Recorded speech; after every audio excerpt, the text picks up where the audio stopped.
রহস্যময় পারিবারিক গল্প। পায়ের নখ একটু বড় হয়ে গিয়েছিল। নিজে কাটতে কষ্ট হয় বলে ছেলেকে বললাম। সে খুশি মনে পায়ের কাছে বসল। মা, তোমার পা কত সুন্দর বলে নখ কাটতে শুরু করল। আমি হাসলাম। এসব কি বলছিস? নখ কেটে দেওয়ার সময় আমার পায়ের পাতা হাত বুলাতে লাগল। মা, তোমার পা এত নরম কেন? জিজ্ঞেস করল। আমি বললাম, এত বয়স হয়ে গেল, আর নরম কি? সে আমার পায়ের আঙুল ধরে বলল, না মা, একদম নরম কি। হঠাৎ সে আমার পায়ের পাতায় একটা চুমু দিল। কি করছিস? আমি চমকে উঠলাম। সে আমার দিকে তাকিয়ে বলল, মা, তোমার এই সুন্দর পা দেখে আমার মনে অন্য রকম অনুভূতি জাগে। আমি অবাক হলাম। কি রকম অনুভূতি? আমি জিজ্ঞেস করলাম। সে আমার পা দুটো হাতে ধরে বলল, প্রেমের অনুভূতি। মা, আমি তোমাকে একজন নারী হিসেবে দেখি। আমি তোমার প্রতিটি অঙ্গ ভালোবাসি গু। আমি পা সরিয়ে নিতে গেলাম। সে শক্ত করে ধরে রাখল। মা, লুকানোর দরকার নেই। আমি তোমাকে সম্পূর্ণভাবে ভালোবাসি। তুমি আমার স্ত্রী হও, আমি সারা জীবন এভাবে তোমার যত্ন নেব। নেইল কাটার আমার হাতে কাঁপছিল। এই গল্পটি সম্পূর্ণ শুনলে আপনাদের পানি অটোমেটিক বের হয়ে যাবে, যত দ্রুত সম্ভব হাতের কাছে টিস্যু নিয়ে বসে পড়ো।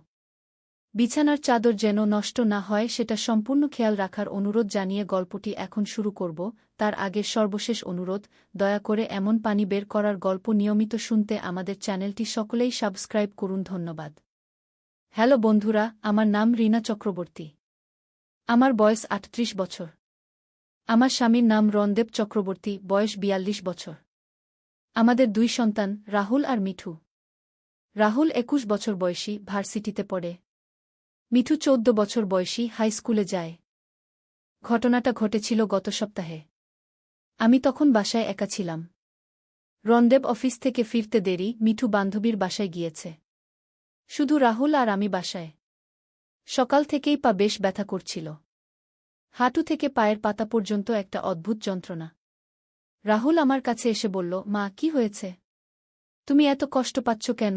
আমি বললাম, পা ব্যথা করছে বাবা।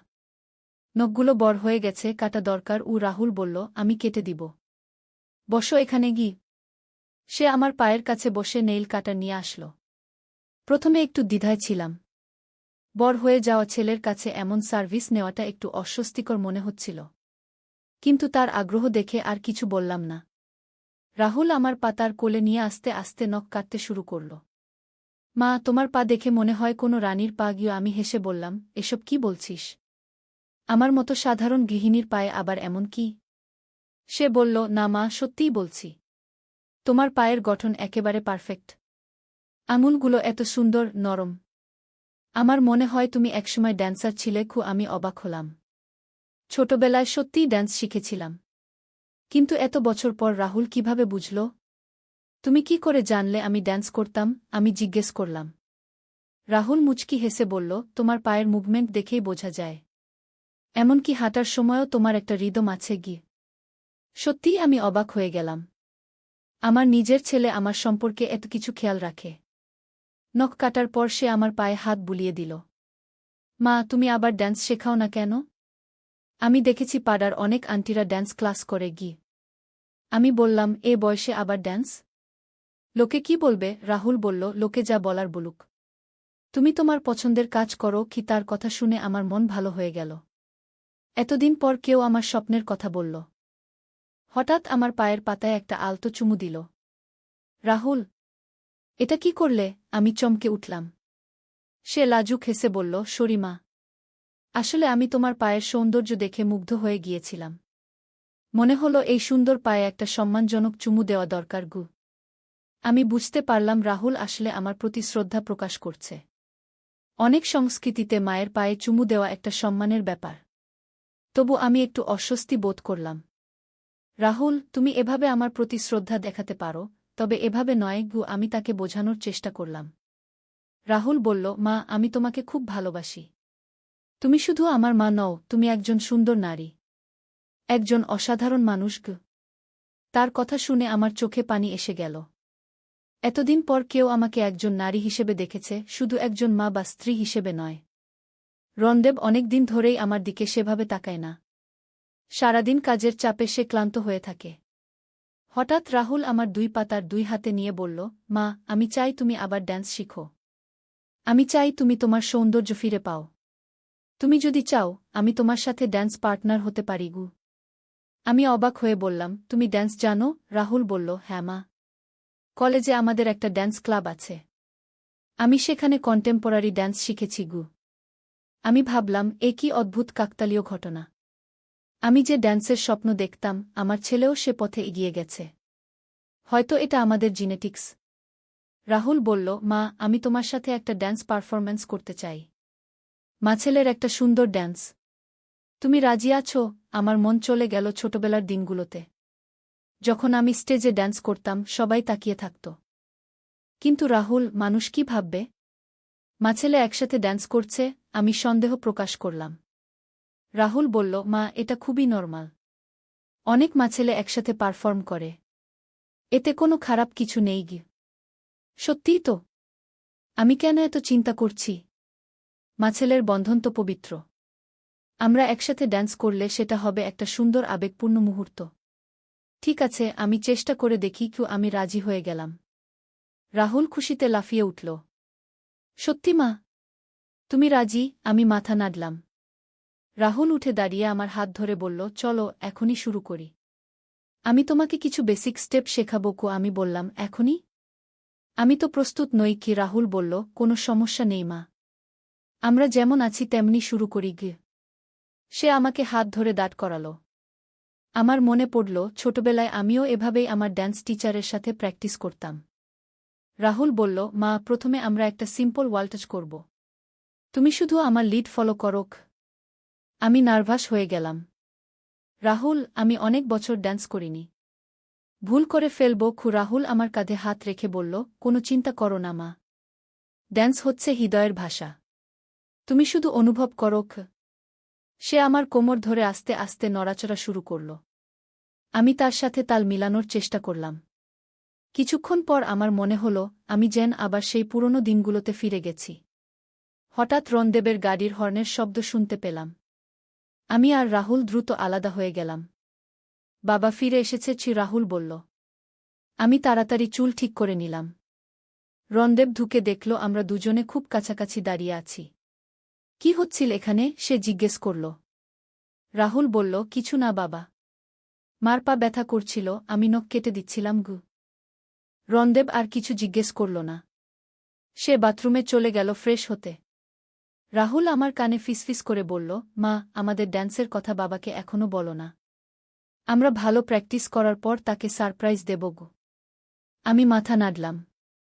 সত্যিই, রণদেব হয়তো এখনই বুঝবে না। পরে যখন আমরা একটা সুন্দর পারফরম্যান্স দেব, তখন সে খুশি হবে। সেদিন রাতে ঘুমানোর সময় আমার মনে হচ্ছিল, জীবনে নতুন একটা অধ্যায় শুরু হয়েছে। এতদিন পর আমি আমার পছন্দের কাজ করার সুযোগ পেয়েছি। আর সেটা আমার নিজের ছেলের সাথে। পরদিন সকালে রাহুল আমাকে বলল, মা, আজ আমরা আরও কিছু স্টেপ প্র্যাকটিস করব। তুমি প্রস্তুত তো? আমি হাসিমুখে রাজি হয়ে গেলাম। এভাবেই শুরু হয়েছিল আমাদের গোপন ড্যান্স সেশন। প্রতিদিন দুপুরে যখন রণদেব অফিসে আর মিঠু স্কুলে, তখন আমরা প্র্যাকটিস করতাম। প্রথম কয়েকদিন শুধু বেসিক স্টেপ শিখেছি।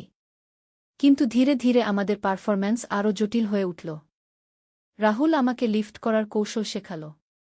প্রথমে আমি ভয় পেয়েছিলাম, কিন্তু রাহুল এত দক্ষ যে আমার কোনো ভয় থাকল না। আমাদের মধ্যে একটা অদ্ভুত বোঝাপড়া তৈরি হল। শুধু চোখের ইশারায় আমরা বুঝতে পারতাম কি করতে হবে। আমার মনে হতো আমরা যেন অনেক বছরের পার্টনার। একদিন রাহুল বলল, মা, আমাদের পারফরম্যান্স প্রায় তৈরি। এবার আমাদের একটা টার্গেট রাখা দরকার। আমি বললাম, টার্গেট মানে? রাহুল বলল, আমাদের পারফরম্যান্সটা কোথায় করব সেটা ঠিক করা দরকার। আমি ভাবলাম, হ্যাঁ, শুধু ঘরে প্র্যাকটিস করে কি হবে? আমাদের কোথাও পারফর্ম করতে হবে। রাহুল বলল, মা, আমাদের পাড়ায় তো পুজোর অনুষ্ঠান হবে। সেখানে আমরা পারফর্ম করতে পারি গু। আমার গা শিউরে উঠল। পাড়ার সবার সামনে? আমি পারব না। রাহুল আমার হাত ধরে বলল, পারবে মা। তুমি এখন যেভাবে ড্যান্স করো, দেখলে মানুষ মুগ্ধ হয়ে যাবে গু। সত্যি বলতে, গত কয়েক সপ্তাহে আমি নিজের মধ্যে অনেক পরিবর্তন অনুভব করেছি। আগের চেয়ে আমি অনেক বেশি আত্মবিশ্বাসী হয়ে উঠেছি। আমার চলাফেরায়, কথাবার্তায় একটা নতুন প্রাণবন্ততা এসেছে। রণদেবও টের পেয়েছে। সে কয়েকদিন আগে বলেছিল, তুমি আজকাল খুব খুশি খুশি থাকো।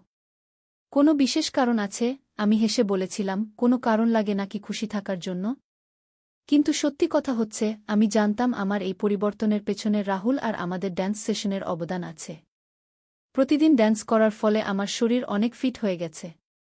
আর মানসিকভাবেও আমি অনেক ভালো বোধ করি। একদিন রাহুল বলল, মা, আমাদের একটা কস্টিউম দরকার হবে। তুমি কি পরতে চাও? আমি ভাবলাম, হ্যাঁ, পারফরম্যান্সের জন্য আলাদা পোশাক লাগবে তো। রাহুল বলল, মা, তুমি একটা সুন্দর শাড়ি পরো।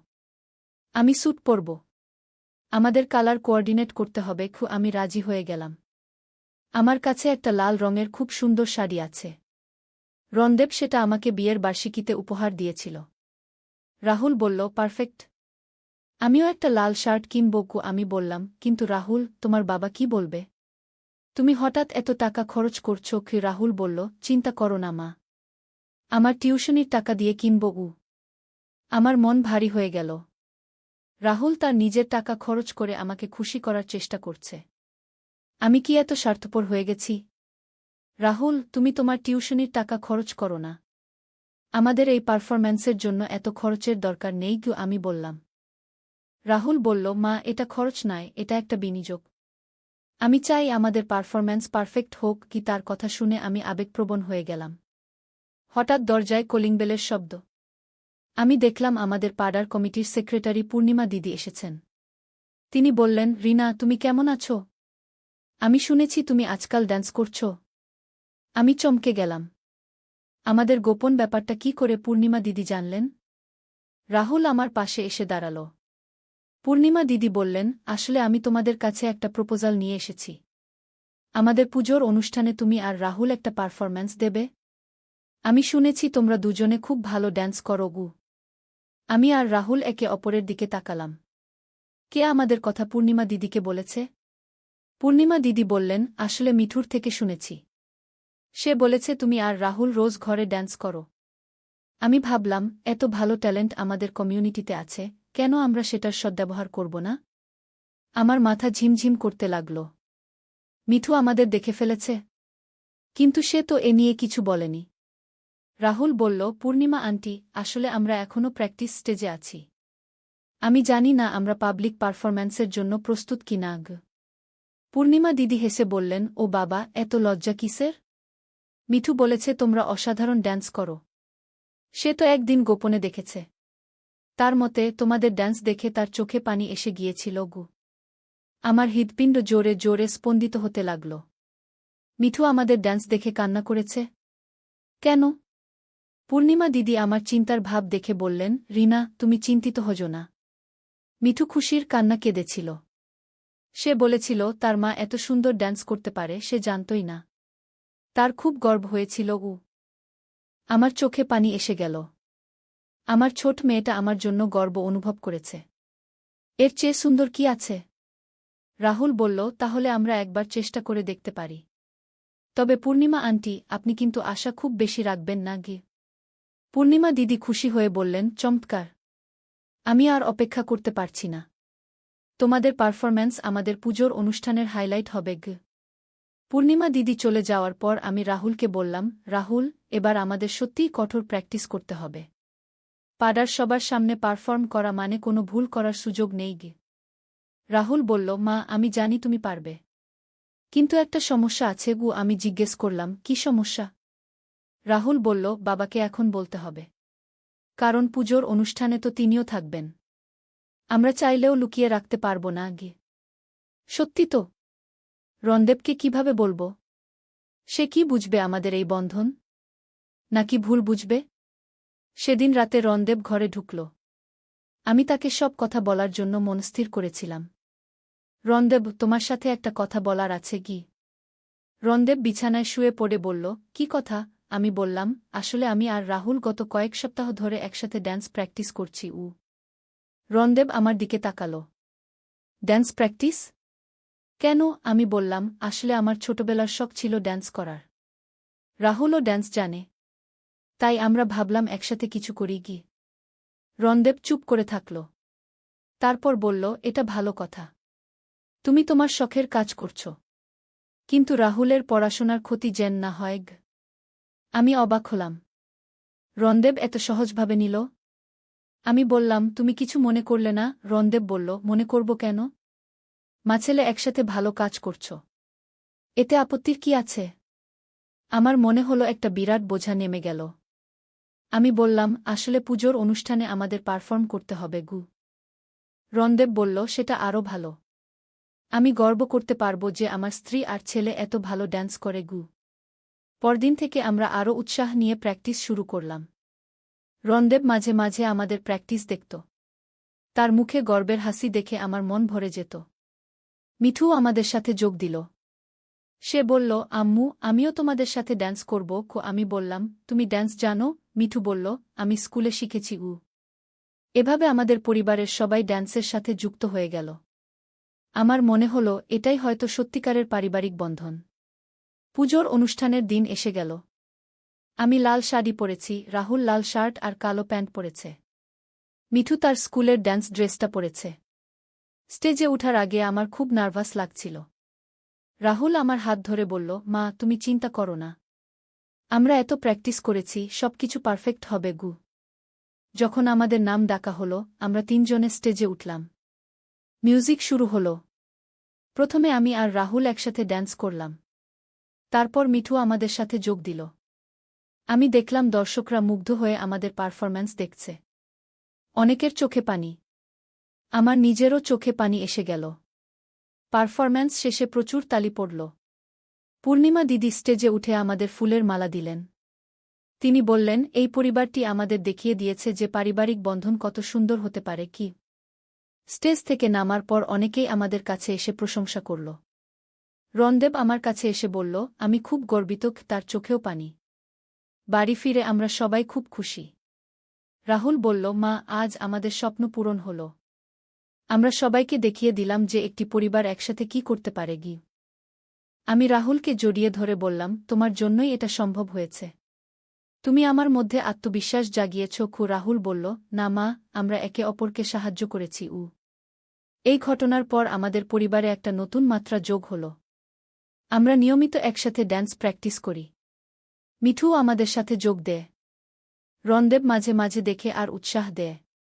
আমি বুঝলাম যে পারিবারিক বন্ধন মানে শুধু দায়িত্ব পালন করা নয়। এর মানে হচ্ছে একে অপরের স্বপ্নকে সাহায্য করা, একে অপরের প্রতিভাকে বিকশিত করতে সাহায্য করা।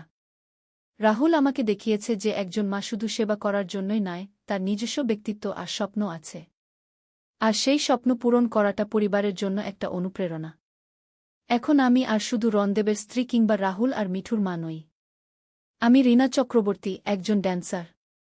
আর এই পরিচয়টা পেয়েছি আমার নিজের ছেলের কাছ থেকে। কখনো কখনো জীবনের সবচেয়ে সুন্দর উপহারটা আসে এমন জায়গা থেকে যেখান থেকে আমরা আশা করি না। আমার ক্ষেত্রে সেই উপহারটা এসেছিল রাহুলের ভালোবাসা আর উৎসাহ থেকে। আজ যখন আমি পায়ের দিকে তাকাই, আমার মনে পড়ে সেই দিনের কথা যেদিন রাহুল আমার নখ কেটে দিয়েছিল। সেদিন থেকেই আমার জীবনে নতুন অধ্যায়ের সূচনা। আর সেই অধ্যায়ে আমি আবিষ্কার করেছি আমার হারিয়ে যাওয়া স্বপ্ন আর আত্মবিশ্বাস। এখন আমাদের পরিবারে একটা নতুন ট্র্যাডিশন শুরু হয়েছে। প্রতি সপ্তাহান্তে আমরা একসাথে ড্যান্স করি। পাড়ার অন্য পরিবারগুলোও আমাদের দেখে অনুপ্রাণিত হয়েছে। পূর্ণিমা দিদি বলেছেন, আগামী বছর তারা একটা ফ্যামিলি ড্যান্স কম্পিটিশনের আয়োজন করবেন। আমি আর রাহুল ইতিমধ্যে নতুন কোরিওগ্রাফির কাজ শুরু করে দিয়েছি। জীবনটা সত্যিই অদ্ভুত। কখনো কখনো আমরা ভাবি আমাদের স্বপ্নগুলো হারিয়ে গেছে, কিন্তু আসলে সেগুলো শুধু অপেক্ষায় থাকে সঠিক সময়ের জন্য। আর যখন সেই সময় আসে, সবচেয়ে অপ্রত্যাশিত জায়গা থেকে সাহায্য আসে। আমার ক্ষেত্রে সেই সাহায্য এসেছিল আমার নিজের ছেলের কাছ থেকে, যে আমাকে শুধু একজন মা হিসেবে নয়, একজন পূর্ণাঙ্গ মানুষ হিসেবে দেখেছিল। সকালে ছেলের হাতের চা খেতে খেতে সে হঠাৎ বলল, মা, আমি তোমাকে প্রপোজ করতে চাই। আমি হাসতে গিয়ে চা ছিটকে ফেললাম। সে টিস্যু দিয়ে আমার হাত মুছিয়ে দিতে দিতে বলল, আমি সিরিয়াস মা। আমি তোমাকে ভালোবাসি। আমি অবাক হয়ে বললাম, কি বলছিস তুই? সে আমার পাশে বসে চায়ের কাপ টেবিলে রেখে আমার 2 হাত ধরল। সকালের সূর্যের আলো তার মুখ উজ্জ্বল দেখাচ্ছিল। সে বলল, মা, তুমি আমার জীবনের সবচেয়ে প্রিয় মানুষ। তুমি আমার যত্ন নাও, আমাকে ভালোবাসো, আমার সব কথা শোনো।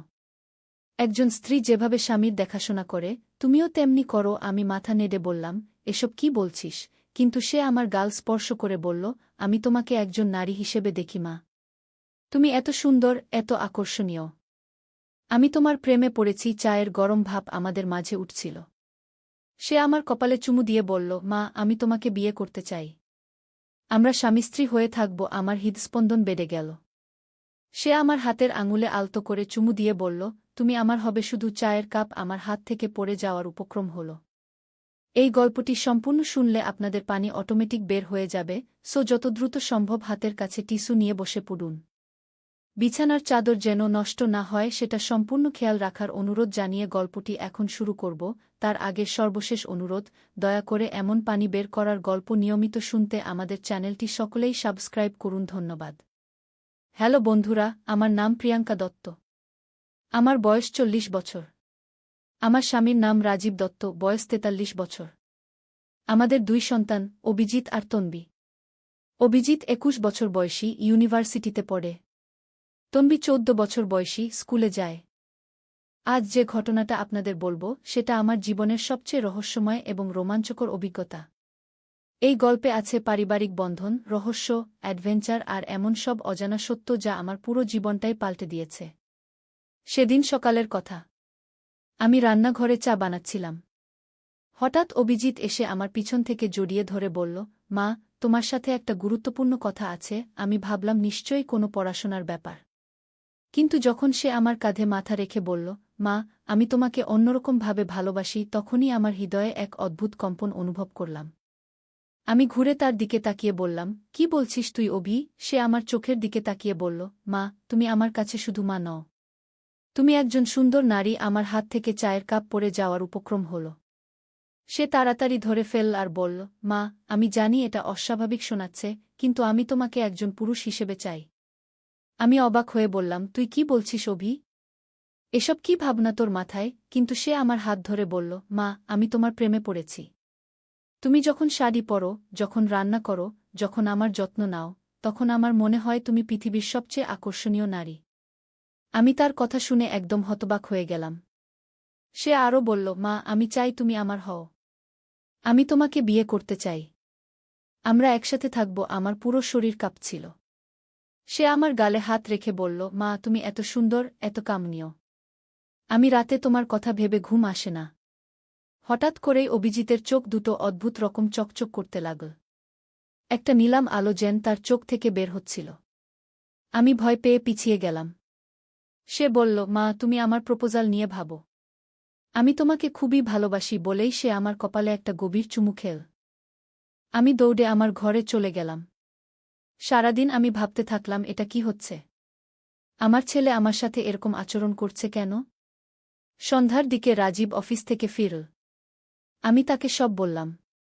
সে প্রথমে বিশ্বাস করতে পারল না। বলল, অভিজিৎ এরকম কিছু বলবে? তুই নিশ্চয়ই ভুল শুনেছিস। কিন্তু রাতে খাবার সময় অভিজিতের আচরণ দেখে রাজীবও বুঝতে পারল কিছু একটা গণ্ডগোল আছে। অভিজিৎ আমার দিকে এমনভাবে তাকাচ্ছিল যেন আমি তার প্রেমিকা। সে আমার হাতে খাবার তুলে দিতে চাইল, আমার পাশে বসতে চাইল। এমনকি একবার আমার কাঁধে হাত রাখার চেষ্টাও করেছিল। রাতে আমরা শুতে যাওয়ার পর রাজীব আমাকে বলল, আমিও দেখেছি অভিজিতের আচরণ খুবই অদ্ভুত। কাল আমি ওর সাথে কথা বলবো। কিন্তু সে রাতেই আরও বিচিত্র ঘটনা ঘটল। রাত 3টার সময় আমার ঘুম ভেঙে গেল একটা অদ্ভুত শব্দ শুনে। মনে হচ্ছিল কেউ যেন বারান্দায় হাঁটাহাঁটি করছে। আমি আস্তে করে জানালার কাছে গিয়ে দেখি অভিজিৎ বারান্দায় দাঁড়িয়ে আছে। কিন্তু সে একা নয়। তার সাথে আরও কয়েকজন লোক আছে। আর সবচেয়ে আশ্চর্যের ব্যাপার হল, তারা সবাই অদ্ভুত কালো পোশাক পরে আছে আর তাদের চোখে একই রকম নীলাভ আলো চকচক করছে। আমি ভয়ে কাঁপতে কাঁপতে রাজীবকে ডাকলাম। সে জেগে উঠে জানালা দিয়ে দেখল। কিন্তু ততক্ষণে সেখানে কেউ নেই। রাজীব বলল, তুই নিশ্চয়ই স্বপ্ন দেখেছিস। কিন্তু আমি জানতাম এটা কোনো স্বপ্ন নয়। পরের দিন সকালে অভিজিতের আচরণ আরও অদ্ভুত হয়ে গেল। সে আমাকে প্রিয়া বলে ডাকতে শুরু করল। যখন আমি তাকে জিজ্ঞেস করলাম কেন সে আমাকে এভাবে ডাকছে, তখন সে বলল, কারণ তুমি আমার প্রিয়তমা। আমরা শীঘ্রই বিবাহ বন্ধনে আবদ্ধ হব। আমি রাজীবকে ডেকে বললাম, শোনো তো অভিজিৎ কি বলছে। রাজীব এসে অভিজিৎকে বলল, কি ব্যাপার অভি? তুই তোর মায়ের সাথে এরকম আচরণ করছিস কেন? অভিজিৎ তার বাবার দিকে তাকিয়ে বলল, বাবা, তুমি আমার পথে বাধা হয়ে দাঁড়িও না। প্রিয়া আমার হবে। রাজীব রেগে গিয়ে বলল, এসব কি বলছিস তুই? উনি তোর মা। কিন্তু অভিজিৎ হেসে বলল, মা? না, সে আমার ভবিষ্যৎ স্ত্রী। আর তুমি? তুমি একটা বাধা মাত্র। হঠাৎ করেই অভিজিতের চোখ থেকে আগের চেয়েও উজ্জ্বল নীল আলো বের হতে লাগল। রাজীব পিছিয়ে গিয়ে আমার হাত ধরে বলল, চল, এখানে থেকে যেতে হবে। আমরা তাড়াতাড়ি ঘর থেকে বের হয়ে এলাম। আমরা আমাদের প্রতিবেশী শর্মা কাকুর বাড়িতে গেলাম। তাকে সব খুলে বললাম। শর্মা কাকু খুবই বুদ্ধিমান এবং অভিজ্ঞ মানুষ। তিনি আমাদের কথা শুনে বললেন, এটা কোনো সাধারণ ব্যাপার নয়। মনে হচ্ছে অভিজিতের উপর কোনো অশুভ শক্তির প্রভাব পড়েছে। শর্মা কাকু আরও বললেন, আমি এরকম ঘটনার কথা আগেও শুনেছি। এটাকে বলে মানসিক নিয়ন্ত্রণ বা মাইন্ড কন্ট্রোল। কেউ অভিজিতের মস্তিষ্ককে প্রভাবিত করেছে। আমি জিজ্ঞেস করলাম, কিন্তু কে এরকম করবে? এবং কেনই বা করবে? শর্মা কাকু গভীর চিন্তায় পড়ে গেলেন। তারপর বললেন, প্রিয়াঙ্কা, তোমার পরিবার সম্পর্কে আমি কিছু জানতে চাই। তোমার বা রাজীবের পূর্বপুরুষদের মধ্যে কেউ কি কোনো বিশেষ ক্ষমতার অধিকারী ছিলেন? আমি ভাবলাম আর বললাম, আমার দাদিমা খুব অদ্ভুত ছিলেন। লোকে বলতো তার নাকি ভবিষ্যৎ দেখার ক্ষমতা ছিল। আর আমার পরদাদা নাকি কোনো গুপ্ত বিদ্যায় পারদর্শী ছিলেন। শর্মা কাকু মাথা নেড়ে বললেন, তাহলে ব্যাপারটা পরিষ্কার। কেউ তোমার পারিবারিক রহস্য জানে এবং সেই সুযোগ নিয়ে অভিজিৎকে তাদের পুতুল বানিয়েছে। রাজীব জিজ্ঞেস করল, কিন্তু তাদের উদ্দেশ্যটা কি? শর্মা কাকু বললেন, সেটাই এখন খুঁজে বের করতে হবে। কিন্তু একটা বিষয় নিশ্চিত, অভিজিৎ আর তোমাদের ছেলে নেই। সে এখন ওদের নিয়ন্ত্রণে। আমার চোখে পানি এসে গেল। আমি বললাম, আমার ছেলেকে আমি ফিরে পেতে চাই। শর্মা কাকু আশ্বস্ত করে বললেন, অবশ্যই পাবে। কিন্তু তার জন্য আমাদের কিছু বিশেষ ব্যবস্থা নিতে হবে। সেই রাতে আমরা শর্মা কাকুর বাড়িতেই রইলাম।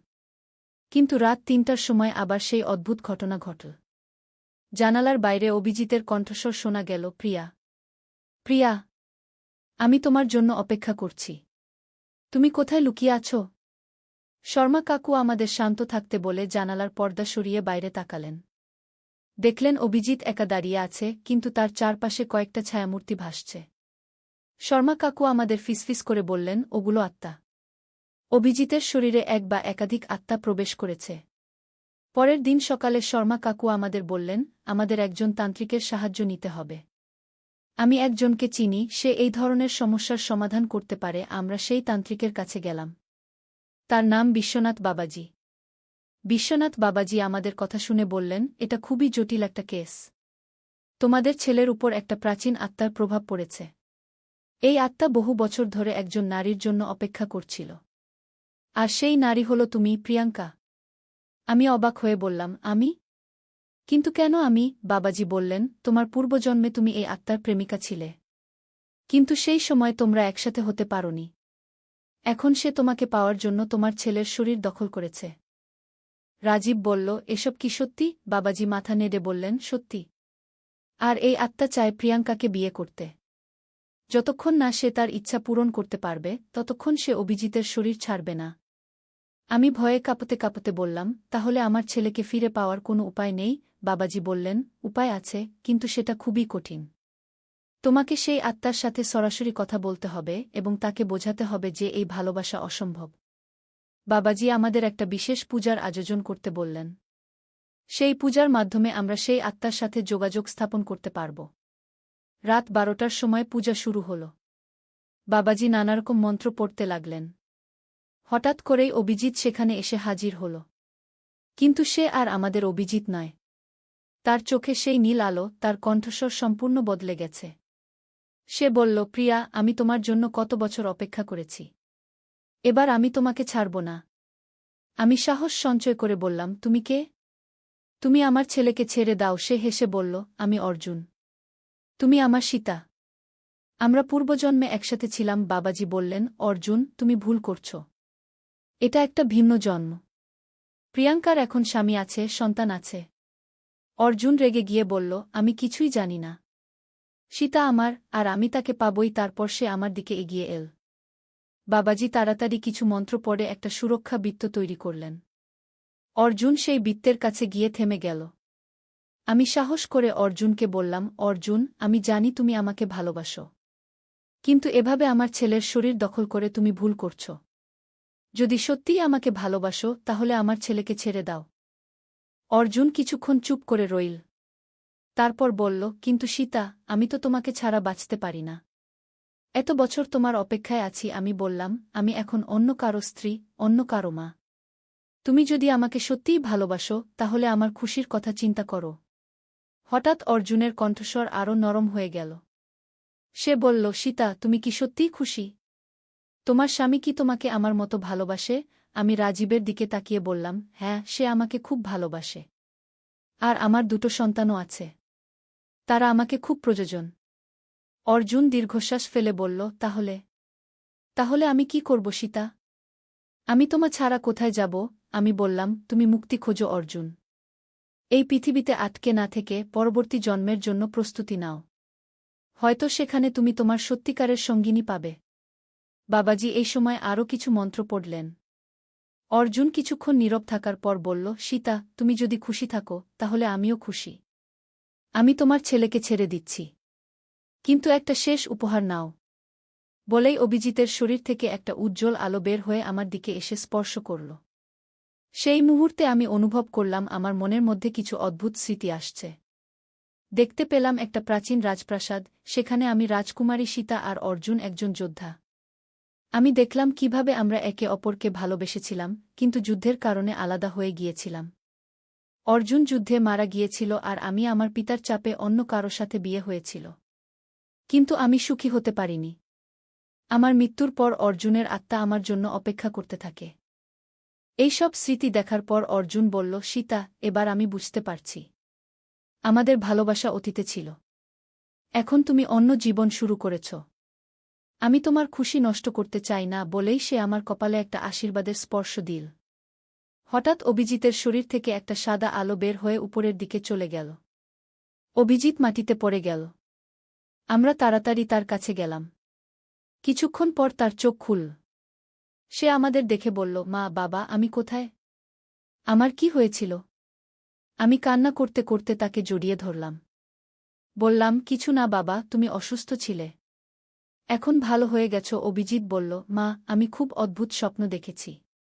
মনে হচ্ছিল আমি অন্য কেউ হয়ে গিয়েছি। বাবাজি আমাদের বললেন, অভিজিতের কিছু মনে নেই, এটাই ভালো। তোমরা এখন ঘরে যেতে পারো। তবে কয়েকদিন সাবধানে থেকো। আমরা ঘরে ফিরে গেলাম।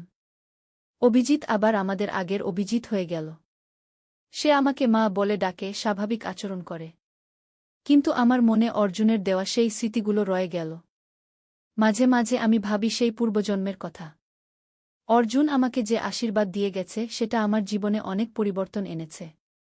আমি এখন স্বপ্নে ভবিষ্যতের কিছু ঘটনা দেখতে পাই। একদিন আমি স্বপ্নে দেখলাম আমাদের বাড়ির পিছনে একটা পুরানো কুয়ার মধ্যে একটা সোনার বাক্স লুকানো আছে। সকালে উঠে আমি রাজীবকে বললাম। সে প্রথমে বিশ্বাস করল না, কিন্তু আমার জোরাজুরিতে সেখানে খোঁড়াখুড়ি করল। আর সত্যিই একটা পুরানো সোনার বাক্স পাওয়া গেল। সেই বাক্সে ছিল আমার পরদাদার লেখা একটা ডায়েরি। সেখানে অনেক গুপ্তবিদ্যার কথা লেখা ছিল। আর ছিল একটা পুরানো মানচিত্র। সেই মানচিত্রে দেখানো ছিল একটা গুপ্ত ধনের সন্ধান। রাজীব আর আমি সিদ্ধান্ত নিলাম সেই ধনের খোঁজে যাব। আমরা অভিজিৎ আর তন্বীকে নিয়ে একটা পারিবারিক অ্যাডভেঞ্চারে বের হলাম। মানচিত্র অনুযায়ী আমাদের যেতে হবে সুন্দরবনের গভীরে একটা রহস্যময় দ্বীপে। আমরা খুলনা থেকে একটা নৌকা ভাড়া করে সুন্দরবনে প্রবেশ করলাম। নৌকার মাঝি করিম চাচা আমাদের বললেন, আপনারা যে দ্বীপের কথা বলছেন সেটা খুব বিপজ্জনক জায়গা। সেখানে নানারকম অদ্ভুত ঘটনা ঘটে। কিন্তু আমরা আমাদের সিদ্ধান্তে অটল রইলাম। 3 দিনের যাত্রার পর আমরা সেই রহস্যময় দ্বীপে পৌঁছালাম। দ্বীপটা খুবই ছোট, কিন্তু ঘন জঙ্গলে ঢাকা। মানচিত্র অনুযায়ী ধনটা লুকানো আছে দ্বীপের কেন্দ্রস্থলে একটা পুরানো মন্দিরে। জঙ্গলের মধ্য দিয়ে হাঁটতে হাঁটতে আমরা পৌঁছালাম সেই মন্দিরে। এটা একটা প্রাচীন কালী মন্দির, কিন্তু অনেক বছর ধরে পরিত্যক্ত। মন্দিরের ভিতরে ঢুকতেই একটা অদ্ভুত ঠান্ডা অনুভব করলাম। মানচিত্র অনুযায়ী ধনটা লুকানো আছে কালীমূর্তির পিছনে। আমরা সেখানে খোঁড়াখুড়ি শুরু করলাম। কিছুক্ষণ পর একটা বড় পাথরের নিচে একটা গুপ্ত কক্ষের সন্ধান পেলাম।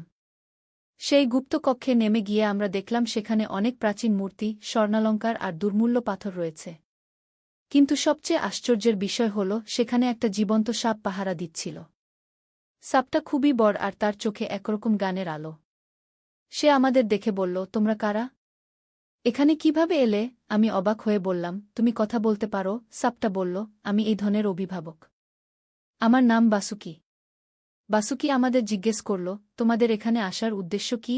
আমি সৎভাবে বললাম, আমরা এই ধনের খোঁজে এসেছি। এটা আমার পূর্বপুরুষের রেখে যাওয়া। বাসুকি বলল, তাহলে তোমাকে একটা পরীক্ষা দিতে হবে।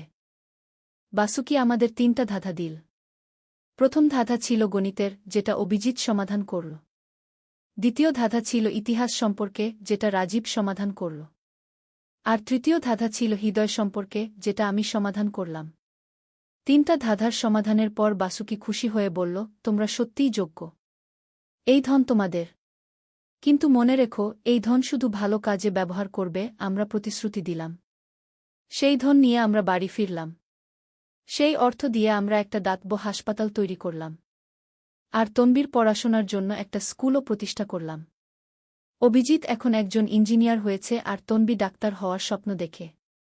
কিন্তু আমাদের অ্যাডভেঞ্চার এখানেই শেষ নয়। অর্জুনের দেওয়া সেই আশীর্বাদের কারণে আমি আরও অনেক রহস্যময় ঘটনার সম্মুখীন হয়েছি।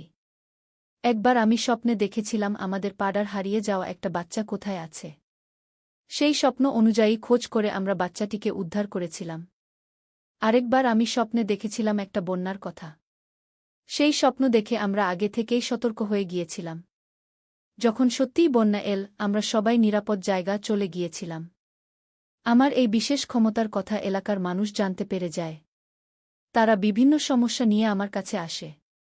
আমি যতটুকু পারি সবাইকে সাহায্য করার চেষ্টা করি।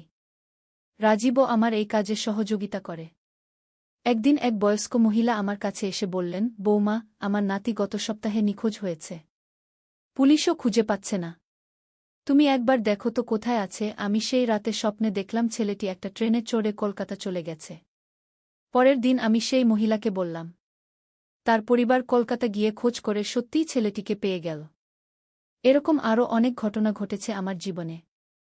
কিন্তু সবচেয়ে আশ্চর্যের ঘটনা ঘটল গত বছর। আমি স্বপ্নে দেখলাম অর্জুন আবার আমার কাছে এসেছে। কিন্তু এবার সে কোনো শরীর দখল করেনি। সে একটা স্বচ্ছ রূপে আমার সামনে এসে বলল, সীতা, আমি এখন মুক্ত। তোমার ভালোবাসা আর ত্যাগের কারণে আমি মুক্তি পেয়েছি। অর্জুন আরও বলল, আমি এখন পরলোকে শান্তিতে আছি। আর তুমিও তোমার এই জীবনে খুশি থাকো। বলেই সে অদৃশ্য হয়ে গেল। সেই স্বপ্নের পর আমি একটা গভীর শান্তি অনুভব করেছি।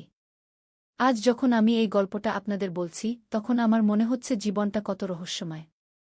আমরা যা দেখি তার চেয়ে অনেক কিছুই আছে এই পৃথিবীতে। ভালোবাসা, ত্যাগ, পরিবার, এগুলোই জীবনের আসল সম্পদ। অর্জুনের সেই ভালোবাসা যদিও আমাকে বিপদে ফেলেছিল, কিন্তু শেষ পর্যন্ত সেটাই আমাকে একটা বিশেষ শক্তি দিয়েছে। যে শক্তি দিয়ে আমি অন্যদের সাহায্য করতে পারি। আমার ছেলে অভিজিৎ এখন একটা ভালো চাকরি করে। সে এক সুন্দরী মেয়েকে ভালোবাসে।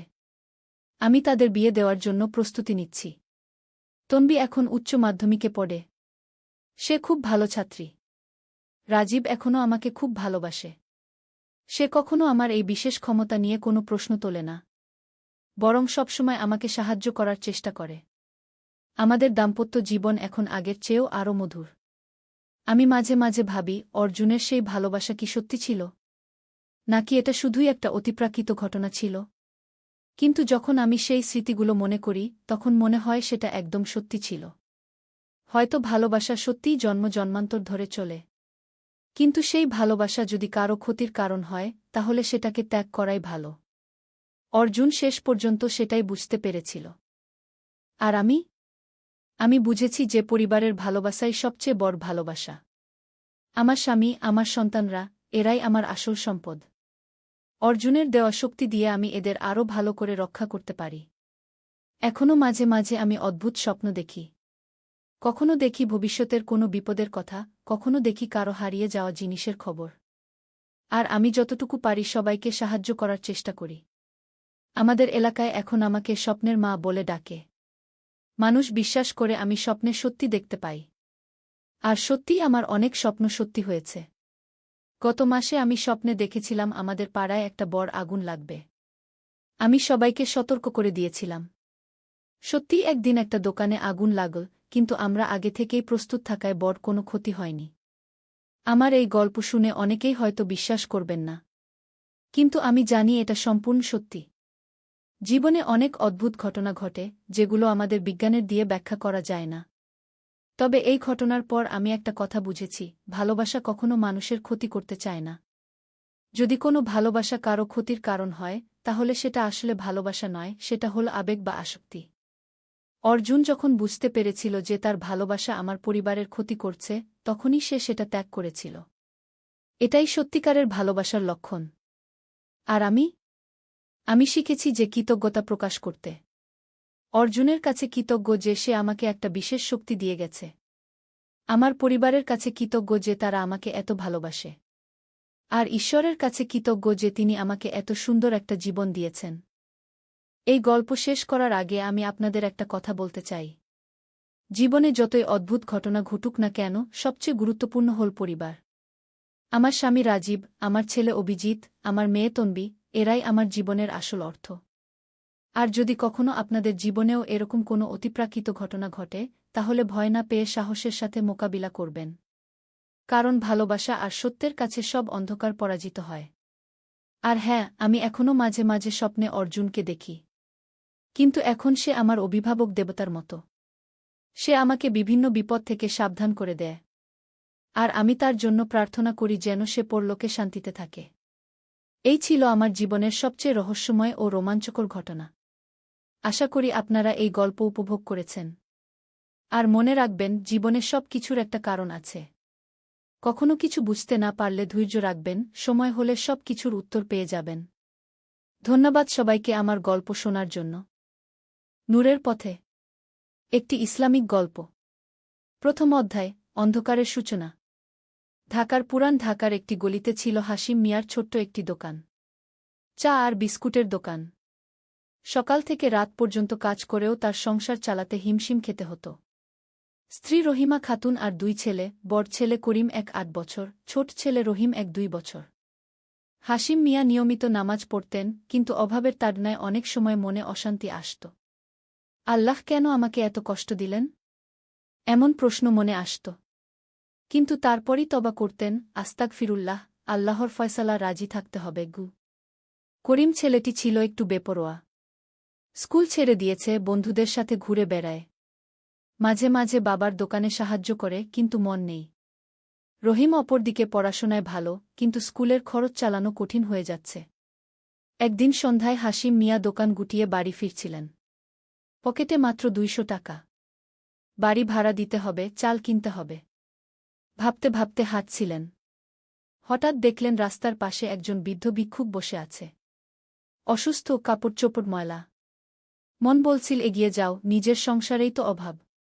কিন্তু হাসিম মিয়ার মনে পড়ল রাসূল এর হাদিস, যে ব্যক্তি ক্ষুধার্তকে খাবার দেয়, আল্লাহ তাকে জান্নাতের খাবার দান করবেন গু। তিনি পকেট থেকে 50 টাকা বের করে বৃদ্ধের হাতে দিলেন। দাদা, কিছু খেয়ে নিন গু। বৃদ্ধ লোকটি কৃতজ্ঞ চোখে তাকিয়ে দোয়া করল, আল্লাহ তোমার মঙ্গল করুন বাবা গু। দ্বিতীয় অধ্যায়, পরীক্ষার সময়। বাড়ি ফিরে হাসিম মিয়া দেখলেন করিম নেই। রহিমা খাতুন চিন্তিত, করিম এখনও ফেরেনি। কোথায় যে থাকে সারাদিন? রাত 1:00টার দিকে করিম ঘরে ঢুকল। চোখে বিষাদ, চুল এলোমেলো। বাবা জিজ্ঞেস করলেন, কোথায় ছিলি? বন্ধুদের সাথে কুসংক্ষিপ্ত উত্তর। করিম, একটা কাজ করা দরকার। কিন্তু তুমি এভাবে ঘুরে বেড়ালে তো হবে না। আমার সাথে দোকানে সাহায্য কর। পড়াশোনা করতে না পারলেও অন্তত কিছু কাজ শিখি। করিম কিছু না বলে নিজের ঘরে চলে গেল। পরের দিন সকালে হাসিম মিয়া ফজরের নামাজ পড়ে দোকানের জন্য রওনা দিলেন। দোকানে গিয়ে দেখেন এক অদ্ভুত ব্যাপার, রাতে দোকানের সামনে একটা ব্যাগ পড়ে আছে। ভেতরে 5,000 টাকা। হাসিম মিয়ার প্রথম চিন্তা, এটা হারাম সম্পদ। কার টাকা তা জানা দরকার। তিনি আশপাশের দোকানদারদের জিজ্ঞেস করলেন। কেউ জানে না। সারাদিন অপেক্ষা করলেন, কেউ খোঁজ করতে আসল না। সন্ধ্যায় একজন যুবক এসে জিজ্ঞেস করল, ভাইজান, এখানে একটা টাকার ব্যাগ পাওয়া গেছে নাকি? আমার বাবার ওষুধের টাকা হারিয়ে গেছে গি। হাসিম মিয়া জিজ্ঞেস করলেন, কত টাকা ছিল? কি ব্যাগে? 5,000 টাকা, কালো রঙের একটা কাপড়ের ব্যাগে গি। বর্ণনা মিলে গেল। হাসিম মিয়া টাকা ফিরিয়ে দিলেন। যুবক অনেক দোয়া করল। চাচা, আপনি ফেরেশতার মতো। আল্লাহ আপনার ভালো করবেন। হাসিম মিয়া বললেন, বাবা, এটা আমার কাজ। অন্যের সম্পদ ফিরিয়ে দেওয়া প্রতিটি মুসলিমের দায়িত্ব। তৃতীয় অধ্যায়, করিমের পথভ্রষ্টতা। সপ্তাহ দুয়েক পর হাসিম মিয়া জানতে পারলেন করিম খারাপ সঙ্গীদের সাথে মিশেছে। তারা নানা রকম অসৎ কাজের সাথে জড়িত। একদিন পুলিশ এসে খোঁজ করে গেল। হাসিম মিয়া করিমকে ডেকে বললেন, ছেলে, তুই কি করছিস? আমি জানি তোর মনে অভিমান আছে। দারিদ্র্যের কারণে তোর লেখাপড়া বন্ধ হয়ে গেছে, বন্ধুদের মতো সুন্দর কাপড়চোপড় পরতে পারিস না। কিন্তু এর মানে এই না যে তুই হারাম পথে যাবি। করিম চিৎকার করে বলল, আব্বা, আপনার ধর্মকর্ম দিয়ে কি হয়েছে? সারা জীবন নামাজ পড়েছেন, হালাল উপার্জন করেছেন, কিন্তু অভাবই তো রয়ে গেল। আর বন্ধুরা দেখেন অসৎ পথে টাকা কামাচ্ছে, ভালো থাকছে। হাসিম মিয়ার চোখ ভিজে গেল। ছেলে, দুনিয়ার সুখ আর আখিরাতের সুখ এক জিনিস না। আল্লাহ পাক আমাদের পরীক্ষা করেন, ধনী গরিব সবাইকেই। আমাদের পরীক্ষা হচ্ছে দারিদ্র্যের মাধ্যমে আমরা কি ধৈর্য রাখতে পারি না হারাম পথে যাই। করিম কিছু শুনতে চাইল না, ঘর থেকে বের হয়ে গেল। চতুর্থ অধ্যায়, রহিমের জিজ্ঞাসা। রহিম ছিল পড়াশোনায় ভালো আর চিন্তাশীল। একদিন সে বাবার কাছে এল। আব্বা, আমার একটা প্রশ্ন আছে। কি? বল ছেলে। আমার বন্ধু সুমনের বাবা চোরাকারবার করে। তাদের বাড়িতে সব আছে, গাড়ি, বড় বাড়ি, ভালো খাবার। আর আমরা সৎভাবে থেকেও এত কষ্ট। আল্লাহ কি অন্যায়কারীদের শাস্তি দেন না? হাসিম মিয়া রহিমকে কোলে নিয়ে বসালেন। রহিম, তুই কোরআন শরীফের একটা আয়াত শুনেছিস, ওয়ালা তাহসাবান্নাল্লাহা গাফিলান আম্মা ইয়ামালুজ জালিমুন, মানে জালিমরা যা করে আল্লাহ সে সম্পর্কে বেকবর মনে করো না। মানে আল্লাহ সবকিছু দেখছেন, কিন্তু তিনি সবাইকে সময় দেন। দুনিয়াতে শাস্তি না পেলেও আখিরাতে পাবে। আর আমাদের মতো যারা কষ্ট করে সৎ পথে চলে, আল্লাহ তাদের জন্য রেখেছেন বিশেষ পুরস্কার। রহিম জিজ্ঞেস করল, কিন্তু আব্বা, আমার তো মনে হয় আমরা কষ্ট পাচ্ছি বলেই আল্লাহ আমাদের ভালোবাসেন না। না রহিম, উল্টোটা। রাসূল সাক বলেছেন, আল্লাহ যাকে ভালোবাসেন তাকে পরীক্ষা করেন। তোর দিকে তাকা। তুই পড়াশোনায় ভালো, সৎ, মানুষকে সাহায্য করিস। এগুলো তো আল্লাহরই তৌফিক। রহিমের মুখে হাসি ফুটল। তাহলে আমরা আল্লাহর প্রিয় বান্দা, ইনশাআল্লাহ। পঞ্চম অধ্যায়, বিপদের রাত। একদিন গভীর রাতে করিম বাড়িতে ফিরল। খুব ভয় পেয়ে কাঁপছিল। আম্মা, আব্বা কোথায়? রহিমা খাতুন বললেন, তাহাজ্জুদ পড়ছেন। কি হয়েছে? করিম কাঁদতে শুরু করল। আম্মা, আমি খুব বড় ভুল করেছি। পুলিশ আমাদের ধরার জন্য খোঁজ করছে। আমরা একটা দোকানে চুরি করেছিলাম। রহিমা খাতুনের মাথায় যেন আকাশ ভেঙে পড়ল। তুই কি করেছিস করিম? হাসিম মিয়া নামাজ শেষ করে এসে সব শুনলেন। মুখে কোনো রাগ নেই, শুধু দুঃখ। করিম, এখনো সময় আছে। যাদের ক্ষতি করেছিস তাদের কাছে গিয়ে ক্ষমা চা। যা চুরি করেছিস ফিরিয়ে দে। কিন্তু আব্বা, পুলিশ ধরবে, জেল হবে। ছেলে, আল্লাহর কাছে তওবা করে মানুষের কাছে ক্ষমা চাওয়াটা শাস্তি পাওয়ার চেয়ে ভালো। অন্তত তোর বিবেক পরিষ্কার হবে। করিম রাতভর কাঁদল। ফজরের আজানের সময় বাবার কাছে এসে বলল, আব্বা, আমি আপনার সাথে নামাজ পড়ব। ষষ্ঠ অধ্যায়, তওবার পথ। পরের দিন সকালে করিম বাবার সাথে সেই দোকানে গেল যেখানে চুরি করেছিল। দোকানদার আগে রাগ করলেও পরে করিমের কান্না আর অনুশোচনা দেখে ক্ষমা করে দিলেন। তোমার বাবা সৎ মানুষ। তার ছেলে হয়ে এমন কাজ করলে তো দুঃখ পাবেন। আর করো না এসব। করিম সব কিছু ফিরিয়ে দিল। দোকানদার পুলিশে কেস করলেন না। এরপর থেকে করিম নিয়মিত নামাজ পড়তে শুরু করল। বাবার দোকানে সাহায্য করত। খারাপ বন্ধুদের সাথে মিশা ছেড়ে দিল। একদিন সে বলল, আব্বা, আমি আবার পড়াশোনা শুরু করতে চাই। হাসিম মিয়া খুশি হলেন। কিন্তু খরচ? আমি দিনে দোকানে কাজ করব, রাতে পড়ব। যেভাবেই হোক মানুষ হতে চাই। সপ্তম অধ্যায়, আল্লাহর রহমত। করিমের তওবা আর নতুন জীবন শুরুর কিছুদিন পর একদিন সকালে একজন ভদ্রলোক হাসিম মিয়ার দোকানে এলেন। আপনি হাসিম সাহেব? জিউ, আমি আহমেদ। কয়েক সপ্তাহ আগে আপনি আমার ছেলের হারানো টাকা ফিরিয়ে দিয়েছিলেন। আমি ব্যাংকে কাজ করি। আপনার সততার কথা শুনে মুগ্ধ হয়েছি। আপনি কি আমাদের ব্যাংকে নিরাপত্তা প্রহরীর কাজ করবেন? বেতন 2-5 হাজার টাকা গু। হাসিম মিয়া বিশ্বাস করতে পারলেন না। কিন্তু আমি তো অশিক্ষিত গু। শিক্ষার চেয়ে বড় জিনিস হচ্ছে সততা। আমাদের এমন মানুষ দরকার। হাসিম মিয়া কাজটা নিলেন। এবার অভাব অনেকটাই কমল। করিম আর রহিম দুজনেই পড়াশোনা চালিয়ে যেতে পারল। অষ্টম অধ্যায়, নতুন পরীক্ষা। জীবন যখন কিছুটা স্বাচ্ছন্দ্যে চলছিল তখন নতুন পরীক্ষা এল। রহিমা খাতুনের স্বাস্থ্য খারাপ হল। ডাক্তার বললেন একটা বড় অপারেশন করাতে হবে। খরচ লাগবে 2 লাখ টাকা গু। 2 লাখ টাকা! হাসিম মিয়ার মাথা ঘুরে গেল। নতুন চাকরি করে কিছু টাকা জমেছে, কিন্তু এত বড় অঙ্কের টাকা কোথায়? করিম বলল, আব্বা, আমার এক বন্ধু আছে। তার বাবা ব্যবসায়ী। তিনি সুদে টাকা ধার দেন। নিয়ে নেই? হাসিম মিয়া দৃঢ়ভাবে বললেন, না ছেলে। সুদ হারাম। আল্লাহ এবং তার রাসূল সুদখোরদের বিরুদ্ধে যুদ্ধ ঘোষণা করেছেন। তোর মায়ের চিকিৎসার জন্য হারাম পথে যেতে পারি না গে। রহিম বলল, তাহলে কি করব আব্বা? আল্লাহর কাছে দোয়া কর। তিনিই একমাত্র সমাধানদাতা গু। পরিবারের সবাই রাতভর দোয়া করল। হাসিম মিয়া তাহাজ্জুদ পড়ে কান্নায় ভেঙে পড়লেন। আল্লাহ, আমি আপনার বান্দা। আমার স্ত্রীকে সুস্থ করে দিন। আমার সাধ্যের বাইরে এই খরচ। কিন্তু হারাম পথে যেতে পারব না গে। নবম অধ্যায়, অলৌকিক সমাধান। পরের দিন সকালে হাসিম মিয়া ব্যাংকে কাজে গিয়েছেন। ম্যানেজার সাহেব ডাকলেন। হাসিম সাহেব, আপনার একটা খবর আছে কি? হাসিম মিয়া ভয়ে ভয়ে জিজ্ঞেস করলেন, কি খবর স্যার? আপনার নামে একটা চিঠি এসেছে। বিদেশ থেকে। চিঠি খুলে দেখা গেল এটা সৌদি আরব থেকে। লিখেছেন আব্দুর রহমান নামে এক ব্যক্তি। প্রিয় ভাই হাসিম, আমি আব্দুর রহমান। 20 বছর আগে ঢাকায় আপনার এলাকায় থাকতাম। একদিন আমি পথে অসুস্থ হয়ে পড়েছিলাম। আপনি আমাকে সাহায্য করেছিলেন। হাসপাতালে নিয়ে গিয়েছিলেন। আমার কাছে তখন টাকা ছিল না, আপনি চিকিৎসার খরচ দিয়েছিলেন।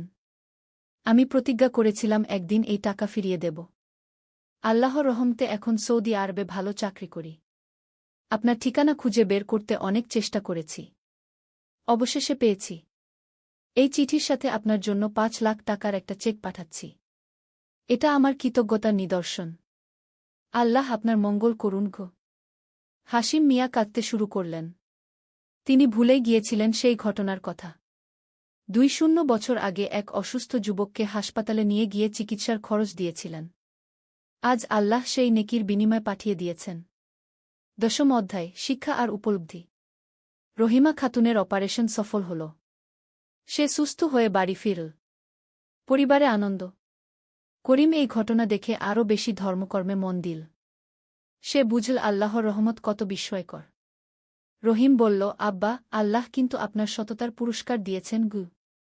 না রহিম, আল্লাহ আমাদের পরীক্ষা নিয়েছেন। দেখতে চেয়েছেন আমরা কষ্টের সময় সৎ পথে থাকি কিনা। আমরা হারাম পথে না গিয়ে তার উপর ভরসা রেখেছি। তাই তিনি সাহায্য করেছেন গু। করিম বলল, আব্বা, আমি আগে বুঝতে পারিনি। ভেবেছিলাম ধর্ম মানলে শুধু কষ্টই পেতে হয়। কিন্তু দেখলাম আল্লাহ সবসময় আমাদের দেখছেন গু। একাদশ অধ্যায়, সমাজসেবা। অর্থনৈতিক অবস্থা ভালো হওয়ার পর হাসিম মিয়া সমাজসেবায় আরও বেশি মনোযোগ দিলেন। মসজিদে নিয়মিত দান করতেন। গরিব ছাত্রছাত্রীদের বৃত্তি দিতেন। করিম আর রহিম দুজনেই পড়াশোনায় ভালো করছিল। করিম আইন পড়তে চাইল। বলল, আব্বা, আমি উকিল হয়ে গরিব মানুষদের বিনামূল্যে আইনি সহায়তা দিতে চাই। রহিম বলল, আমি ডাক্তার হব। গরিব রোগীদের বিনামূল্যে চিকিৎসা দেবগু। হাসিম মিয়া খুশি হলেন। তোরা দুজনেই মানুষের সেবা করতে চাইছিস। এটাই আসল সফলতা গু। দ্বাদশ অধ্যায়, কমিউনিটিতে প্রভাব। হাসিম মিয়ার পরিবারের পরিবর্তন দেখে এলাকার অনেক মানুষ প্রভাবিত হল। যারা আগে ভাবত ধর্ম মানলে দারিদ্র্য আসে, তারা বুঝল সততা আর ধৈর্যের ফল কত মধুর। পাড়ার এক যুবক জহিরুল এসে করিমকে বলল, ভাই, আমিও তোমার মতো খারাপ পথে ছিলাম। তোমার পরিবারের গল্প শুনে মন পরিবর্তন হয়েছে। আমি কি তোমাদের সাথে নামাজ পড়তে পারি? করিম খুশি হয়ে বলল, অবশ্যই। চল, আমরা একসাথে আল্লাহর পথে চলি গু। এভাবে ধীরে ধীরে পুরো এলাকায় একটা ইতিবাচক পরিবর্তন আসতে শুরু করল। মানুষজন আরও ধার্মিক হল, সততার গুরুত্ব বুঝ। ত্রয়োদশ অধ্যায়, নতুন প্রজন্মের স্বপ্ন। কয়েক বছর পর করিম আইন পাশ করে উকিল হল। তার প্রথম কেসই ছিল একজন গরিব কৃষকের হয়ে জমি আদালতে ফিরিয়ে আনা। সে বিনা পারিশ্রমিকে কাজটি করল। রহিম মেডিকেল কলেজে ভর্তি হল। সে স্বপ্ন দেখত একদিন নিজের এলাকায় বিনামূল্যে একটা ক্লিনিক খোলার। হাশিম মিয়া এখন ব্যাংকের সিনিয়র অফিসার। তার সততার জন্য সবাই তাকে সম্মান করে। তিনি প্রতি মাসে এতিম ছেলেমেয়েদের জন্য অর্থ পাঠান। একদিন করিম বাবাকে বলল, আব্বা, আপনি কিন্তু আমাদের সবচেয়ে বড় শিক্ষা দিয়েছেন। কি শিক্ষা? যে আল্লাহর উপর পূর্ণ ভরসা রাখলে, সততার পথে চললে, তিনি কখনো তার বান্দাদের একা ছেড়ে দেন না। চতুর্দশ অধ্যায়, রহিমার গান। রহিমা খাতুন সুস্থ হওয়ার পর আরও ধার্মিক হয়ে উঠলেন। তিনি পাড়ার মহিলাদের কোরআন শেখানো শুরু করলেন। তার কাছে প্রায় মহিলারা এসে জীবনের নানা সমস্যার সমাধান চাইত। একদিন এক মহিলা এসে বলল, ভাবি, আমার স্বামী বেকার। সংসারে অভাব। ছেলেমেয়েদের পড়ানোর পয়সা নেই। মনে হয় আল্লাহ আমাদের ভুলে গেছেন। রহিমা খাতুন বললেন, বোন, আল্লাহ কাউকে ভোলেন না। আমাদেরও তো এমন দিন গেছে। কিন্তু আল্লাহ আমাদের ধৈর্যের পরীক্ষা নিয়েছেন। তুমি হালাল পথে থাক, নামাজ পড়, দোয়া কর। দেখবে আল্লাহ সমাধান দিয়ে দেবেন। এই পরামর্শে অনেক পরিবার উপকৃত হল। রহিমা খাতুনের দোয়া আর উপদেশ এলাকায় বিখ্যাত হয়ে গেল। পঞ্চদশ অধ্যায়, করিমের বিয়ে। করিম যখন 2-5 বছর বয়সে পৌঁছাল, বাবা মা তার বিয়ের কথা ভাবতে শুরু করলেন। কিন্তু করিম বলল, আব্বা, আমি এমন মেয়েকে বিয়ে করতে চাই যে ধার্মিক, সৎ, আর আমার মতোই মানুষের সেবা করতে চায়। হাশিম মিয়া বললেন, এটাই তো আসল কথা। টাকা পয়সা, রূপযৌবন সব শেষ হয়ে যায়, কিন্তু ভালো চরিত্র আর ধর্মভীরুতা সারা জীবন থাকে। কিছুদিন পর পরিচিত এক পরিবারে মেয়ে দেখা গেল। মেয়েটির নাম সালমা। সে মাদ্রাসায় শিক্ষকতা করে, গরিব ছেলে মেয়েদের বিনামূল্যে পড়ায়। তার চরিত্র আর ধার্মিকতার প্রশংসা এলাকা জুড়ে। করিম আর সালমার বিয়ে হল। সাদাসিধে অনুষ্ঠান। অতিরিক্ত খরচ না করে যে টাকা বাঁচল, সেটা দরিদ্রদের মধ্যে বিতরণ করা হল। ষোড়শ অধ্যায়, রহিমের সংগ্রাম। রহিম মেডিকেল কলেজে পড়ার সময় অনেক চ্যালেঞ্জের মুখে পড়ল। সহপাঠীদের অনেকে বিলাসবহুল জীবনযাপন করত।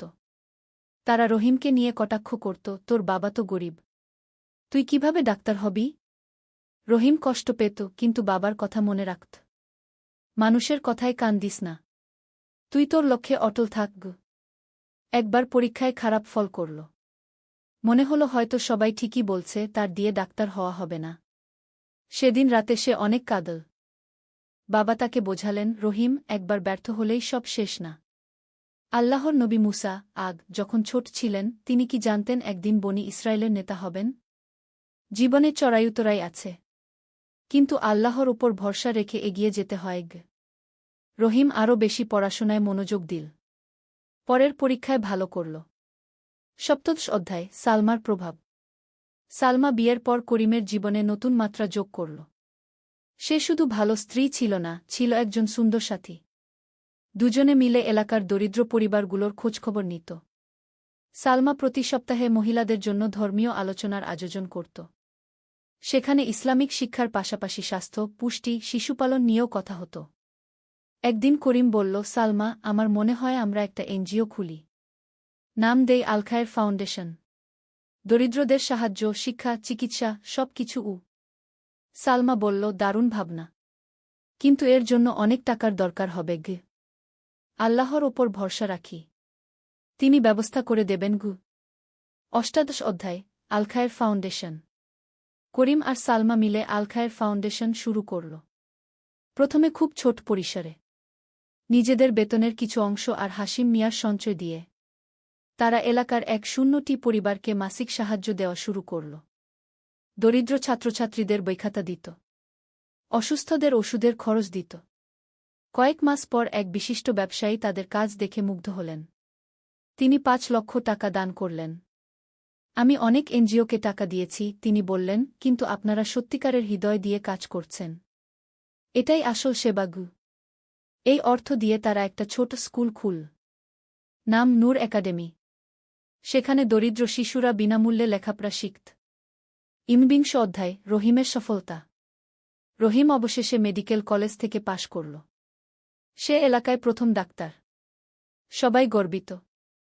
কিন্তু রহিম বড় হাসপাতালে চাকরি না করে নিজের এলাকায় একটা ছোট ক্লিনিক খুলল। নাম দিল রহমত ক্লিনিক। গরিব রোগীদের বিনামূল্যে চিকিৎসা দিত। প্রথম দিকে আয় কম ছিল, কিন্তু রহিমের ব্যবহার আর যত্নে রোগীরা খুশি হতো। ধীরে ধীরে তার সুনাম ফেল। দূরদূরান্ত থেকে রোগীরা আসতে শুরু করল। একদিন এক ধনী ব্যক্তি তার মেয়েকে নিয়ে এলেন। অন্য ডাক্তাররা রোগ নির্ণয় করতে পারেননি। রহিম যত্ন সহকারে দেখে সঠিক চিকিৎসা দিল। মেয়েটি সুস্থ হল। কৃতজ্ঞ বাবা বললেন, ডাক্তার সাহেব, আপনি আমার মেয়ের জীবন বাঁচিয়েছেন। আমি আপনার ক্লিনিকের জন্য 1,00,000 টাকা দান করছি। এই টাকা দিয়ে রহিম ক্লিনিককে আরও উন্নত করল। একটা পূর্ণাঙ্গ হাসপাতালের রূপ দিল। 20 অধ্যায়, পরবর্তী প্রজন্ম। করিম আর সালমার একটি ছেলে হল। নাম রাখল ইব্রাহিম। রহিমেরও একটি ছেলে হল, নাম ইউসুফ। হাশিম মিয়া নানা হয়ে আনন্দে আত্মহারা। তিনি নাতিদের নিয়ে বললেন, এই ছোট্ট সোনাগুলো আমাদের স্বপ্নের পরবর্তী প্রজন্ম গো। তিনি নাতিদের ছোটবেলা থেকেই ইসলামিক শিক্ষা দিতে শুরু করলেন।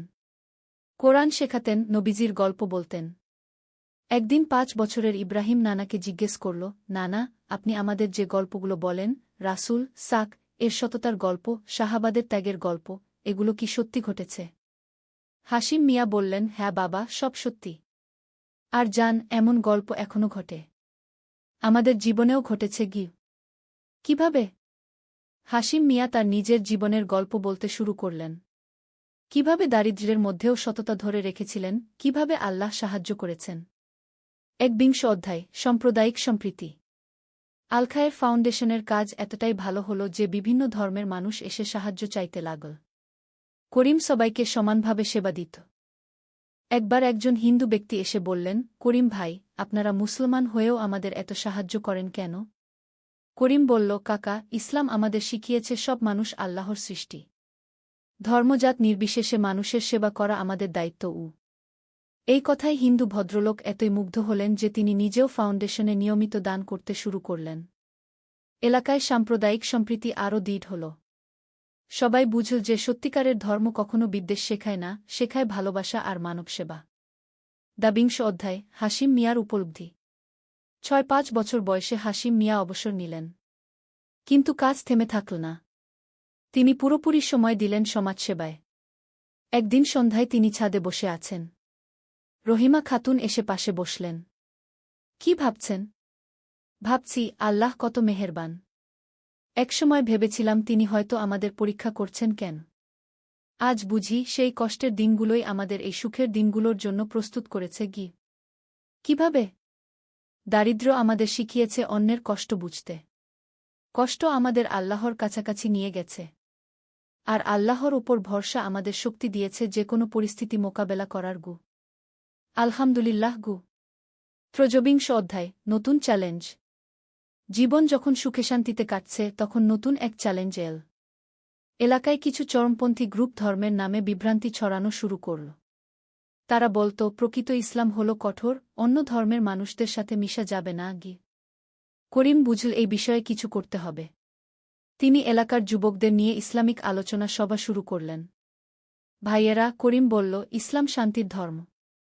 রাসূল সাক বিভিন্ন ধর্মের মানুষের সাথে সহাবস্থান করেছেন।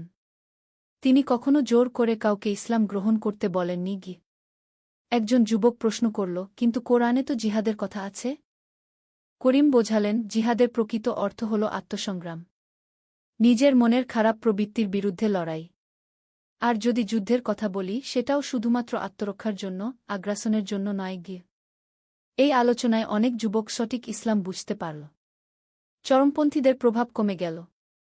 24 অধ্যায়, শিক্ষার আলো। নূর একাডেমি এখন একটা পূর্ণাঙ্গ স্কুল। সেখানে 500 শিশু পড়াশোনা করে। শুধু বইয়ের শিক্ষা নয়, নৈতিক শিক্ষাও দেওয়া হয়। একদিন স্কুলের একটি ছাত্র, নাম সোহান, করিম স্যারের কাছে এল। স্যার, আমার বাবা বলেছেন লেখাপড়া করে কি হবে? গরিবের ছেলে তো গরিবই থাকবে। করিম সোহানকে বসালেন। সোহান, আমার নানা একসময় এমনই ভাবতেন। কিন্তু দেখ, শিক্ষার মাধ্যমে আমার বাবা ব্যাংকের অফিসার হয়েছেন। আমি উকিল, আমার ছোট চাচা ডাক্তার। শিক্ষাই পারে তোমাদের ভাগ্য বদলাতে গু। সোহানের চোখে স্বপ্ন জেগে উঠল। স্যার, আমি ইঞ্জিনিয়ার হতে চাই গু। অবশ্যই হবি। শুধু মনে রাখিস, সফল হওয়ার পর অন্যদের সাহায্য করার কথা ভুলে যেজো না গু। পঞ্চবিংশ অধ্যায়, আন্তর্জাতিক স্বীকৃতি। আল-খায়ের ফাউন্ডেশনের কাজ এত ব্যাপক হল যে আন্তর্জাতিক মানবাধিকার সংস্থাগুলো নজরে পড়ল। একটা আন্তর্জাতিক এনজিও তাদের বেস্ট কমিউনিটি সার্ভিস অ্যাওয়ার্ড দিল। করিম পুরস্কার নিতে ঢাকা গেলেন। সেখানে বিভিন্ন দেশের প্রতিনিধিরা ছিলেন। একজন ইউরোপিয়ান মহিলা বললেন, মরখেরেম, আপনাদের কাজ দেখে মুগ্ধ হয়েছি। আপনারা কি আন্তর্জাতিক সাহায্য নিতে চান? করিম বললেন, অবশ্যই। কিন্তু একটা শর্ত আছে। আমাদের মূল নীতি সততা আর নিঃস্বার্থ সেবা, এটাই কোনো আপস করব না গিয়ে। অ্যাবসোলুটলি। আমরা তো এই নীতির জন্যই আপনাদের পছন্দ করেছি গু। ষষ্ঠবিংশ অধ্যায়, বার্ধক্যের প্রজ্ঞা। ৭-০ বছর বয়সে হাশিম মিয়া আরও বেশি সময় ইবাদতবন্দেগিতে দিতে শুরু করলেন। তাহাজ্জুদ, জিকির, কোরআন তেলাওয়াত, এগুলোতে নিয়মিত। একদিন নাতি ইব্রাহিম, এখন ৫ বছর বয়স, নানাকে জিজ্ঞেস করল, নানা, আপনি কি কখনো অনুশোচনা করেন? মানে ভাবেন যদি অসৎ পথে টাকা কামাতেন তাহলে আরও ধনী হতে পারতেন? হাশিম মিয়া হাসলেন। ইব্রাহিম, আমি যা পেয়েছি তাতে আমি অনেক খুশি। কিন্তু আসল কথা হল, আমি যে শান্তি পেয়েছি, যে নিষ্কলুষ ঘুম পাই রাতে, যেভাবে আল্লাহর কাছে সাহায্য চাইতে পারি, এগুলো অসৎ টাকায় পাওয়া সম্ভব না গিয়ে। মানে হল, পার্থিব সম্পদের চেয়ে মানসিক শান্তি আর আল্লাহর সাথে সম্পর্ক বেশি মূল্যবান।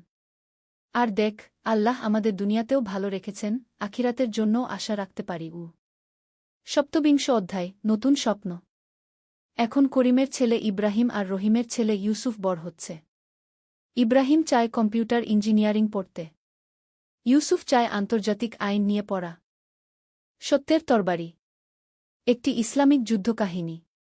প্রথম অধ্যায়, বিশ্বাসের আগুন। আন্দালুসিয়ার পাহাড়ি অঞ্চলে সূর্যোদয়ের সাথে সাথে আজানের সুমধুর ধ্বনি বেজে উঠল। মসজিদের মিনার থেকে মুয়াজ্জিনের কণ্ঠে আল্লাহু আকবার কি শব্দ প্রতিধ্বনিত হচ্ছিল চারদিকে। এই শব্দ শুনে তরুণ যোদ্ধা হারিস ইবনে আবদুল্লাহ তার নামাজের জায়নামাজ বিছিয়ে দিল। হারিস ছিল মাত্র ২৫ বছর বয়সী এক দক্ষ যোদ্ধা। তার পিতা আবদুল্লাহ ইবনে উমর ছিলেন এই অঞ্চলের একজন সম্মানিত আমির। হারিসের চোখ দুটি ছিল গভীর কালো, যেন রাতের আকাশের মতো, আর তার মুখমণ্ডলে ছিল দৃঢ়তা আর ঈমানের ছাপ। তার হাতে ছিল একটি বিশেষ তরবারি, যার নাম ছিল সাইফুল হক সত্যের তরবারি। ফজরের নামাজ শেষ করে হারিস বাইরে এসে দেখতে পেল, তার বন্ধু ও সহযোদ্ধা উমর ইবনে সাদ ছুটে আসছে। উমরের মুখে ছিল উদ্বেগের ছাপ। হারিস ভাই, উমর হাঁপাতে হাঁপাতে বলল, খবর পেয়েছি, রাজা আলফোনসোর বিশাল সেনাবাহিনী আমাদের দিকে এগিয়ে আসছে। তারা আমাদের গ্রামগুলো ধ্বংস করে দিতে চায় এবং আমাদের মসজিদগুলো ভেঙে ফেলতে চায় গু। হারিসের চোখে ক্রোধের আগুন জ্বলে উঠল। কিন্তু সে শান্ত স্বরে বলল, উমর, আল্লাহ তাআলা বলেছেন, তোমরা যুদ্ধ করো তাদের বিরুদ্ধে যারা তোমাদের বিরুদ্ধে যুদ্ধ করে, আমরা শুধু আত্মরক্ষার জন্যই যুদ্ধ করব, অন্যায় আগ্রাসনের জন্য নয় গে। দুই বন্ধু তাড়াতাড়ি গেল হারিসের পিতা আমির আবদুল্লাহের কাছে। আমির আবদুল্লাহ ছিলেন একজন অভিজ্ঞ নেতা এবং জ্ঞানী মানুষ। তার দাড়ি ছিল সাদা, কিন্তু চোখে ছিল যৌবনের তেজ। আব্বু, হারিস বলল, শত্রুরা আমাদের দিকে এগিয়ে আসছে। আমাদের কি করা উচিত? আমির আবদুল্লাহ কিছুক্ষণ চিন্তা করে বললেন, বেটা হারিস, প্রথমে আমরা আল্লাহর কাছে দোয়া করব।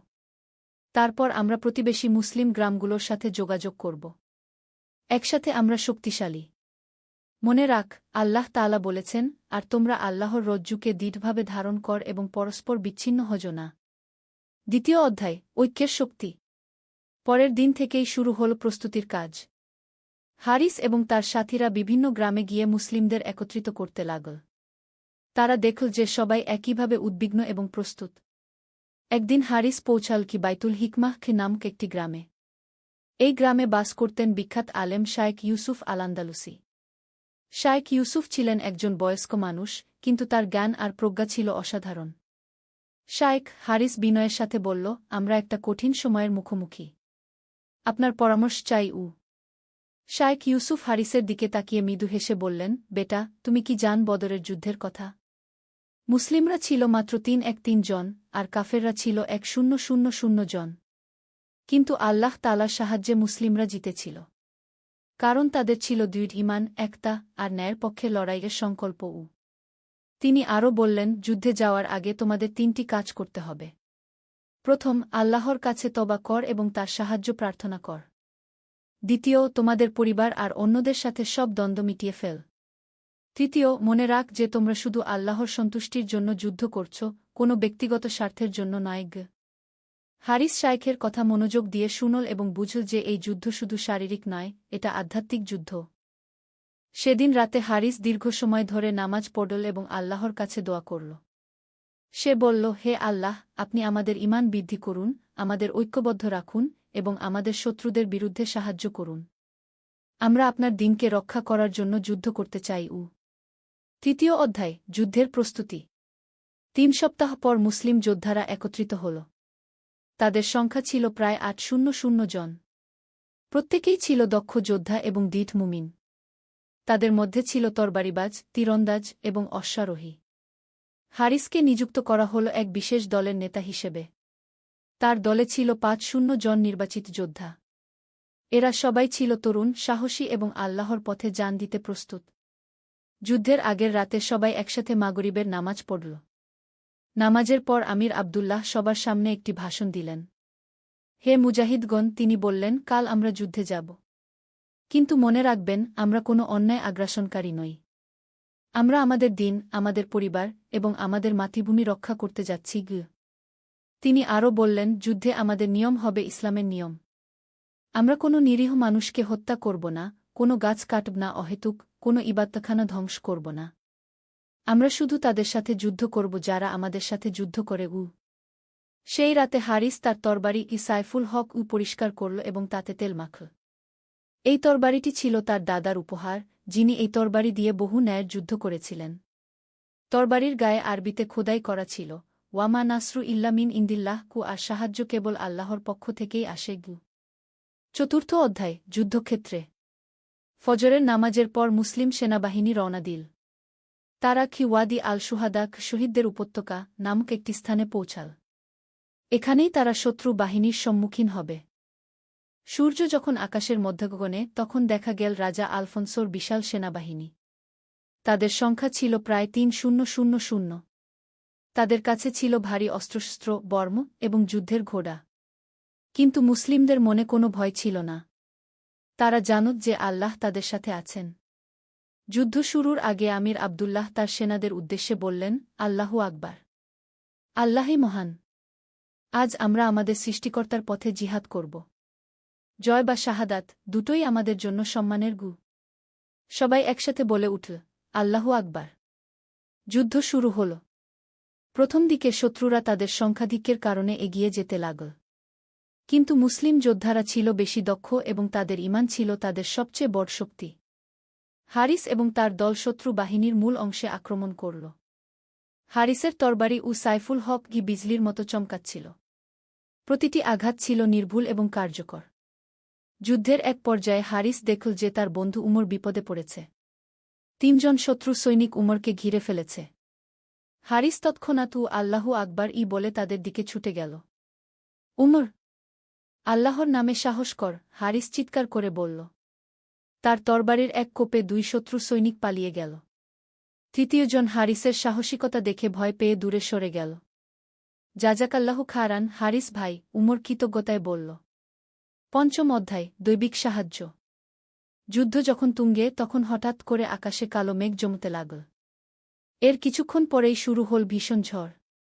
এই ঝড় শত্রু সেনাদের অশ্বারোহী বাহিনীকে বিশৃঙ্খল করে দিল। হারিস এবং অন্যান্য মুসলিম যোদ্ধারা বুঝল যে এটা আল্লাহর পক্ষ থেকে সাহায্য। তারা নতুন উদ্যমে যুদ্ধ করতে লাগল।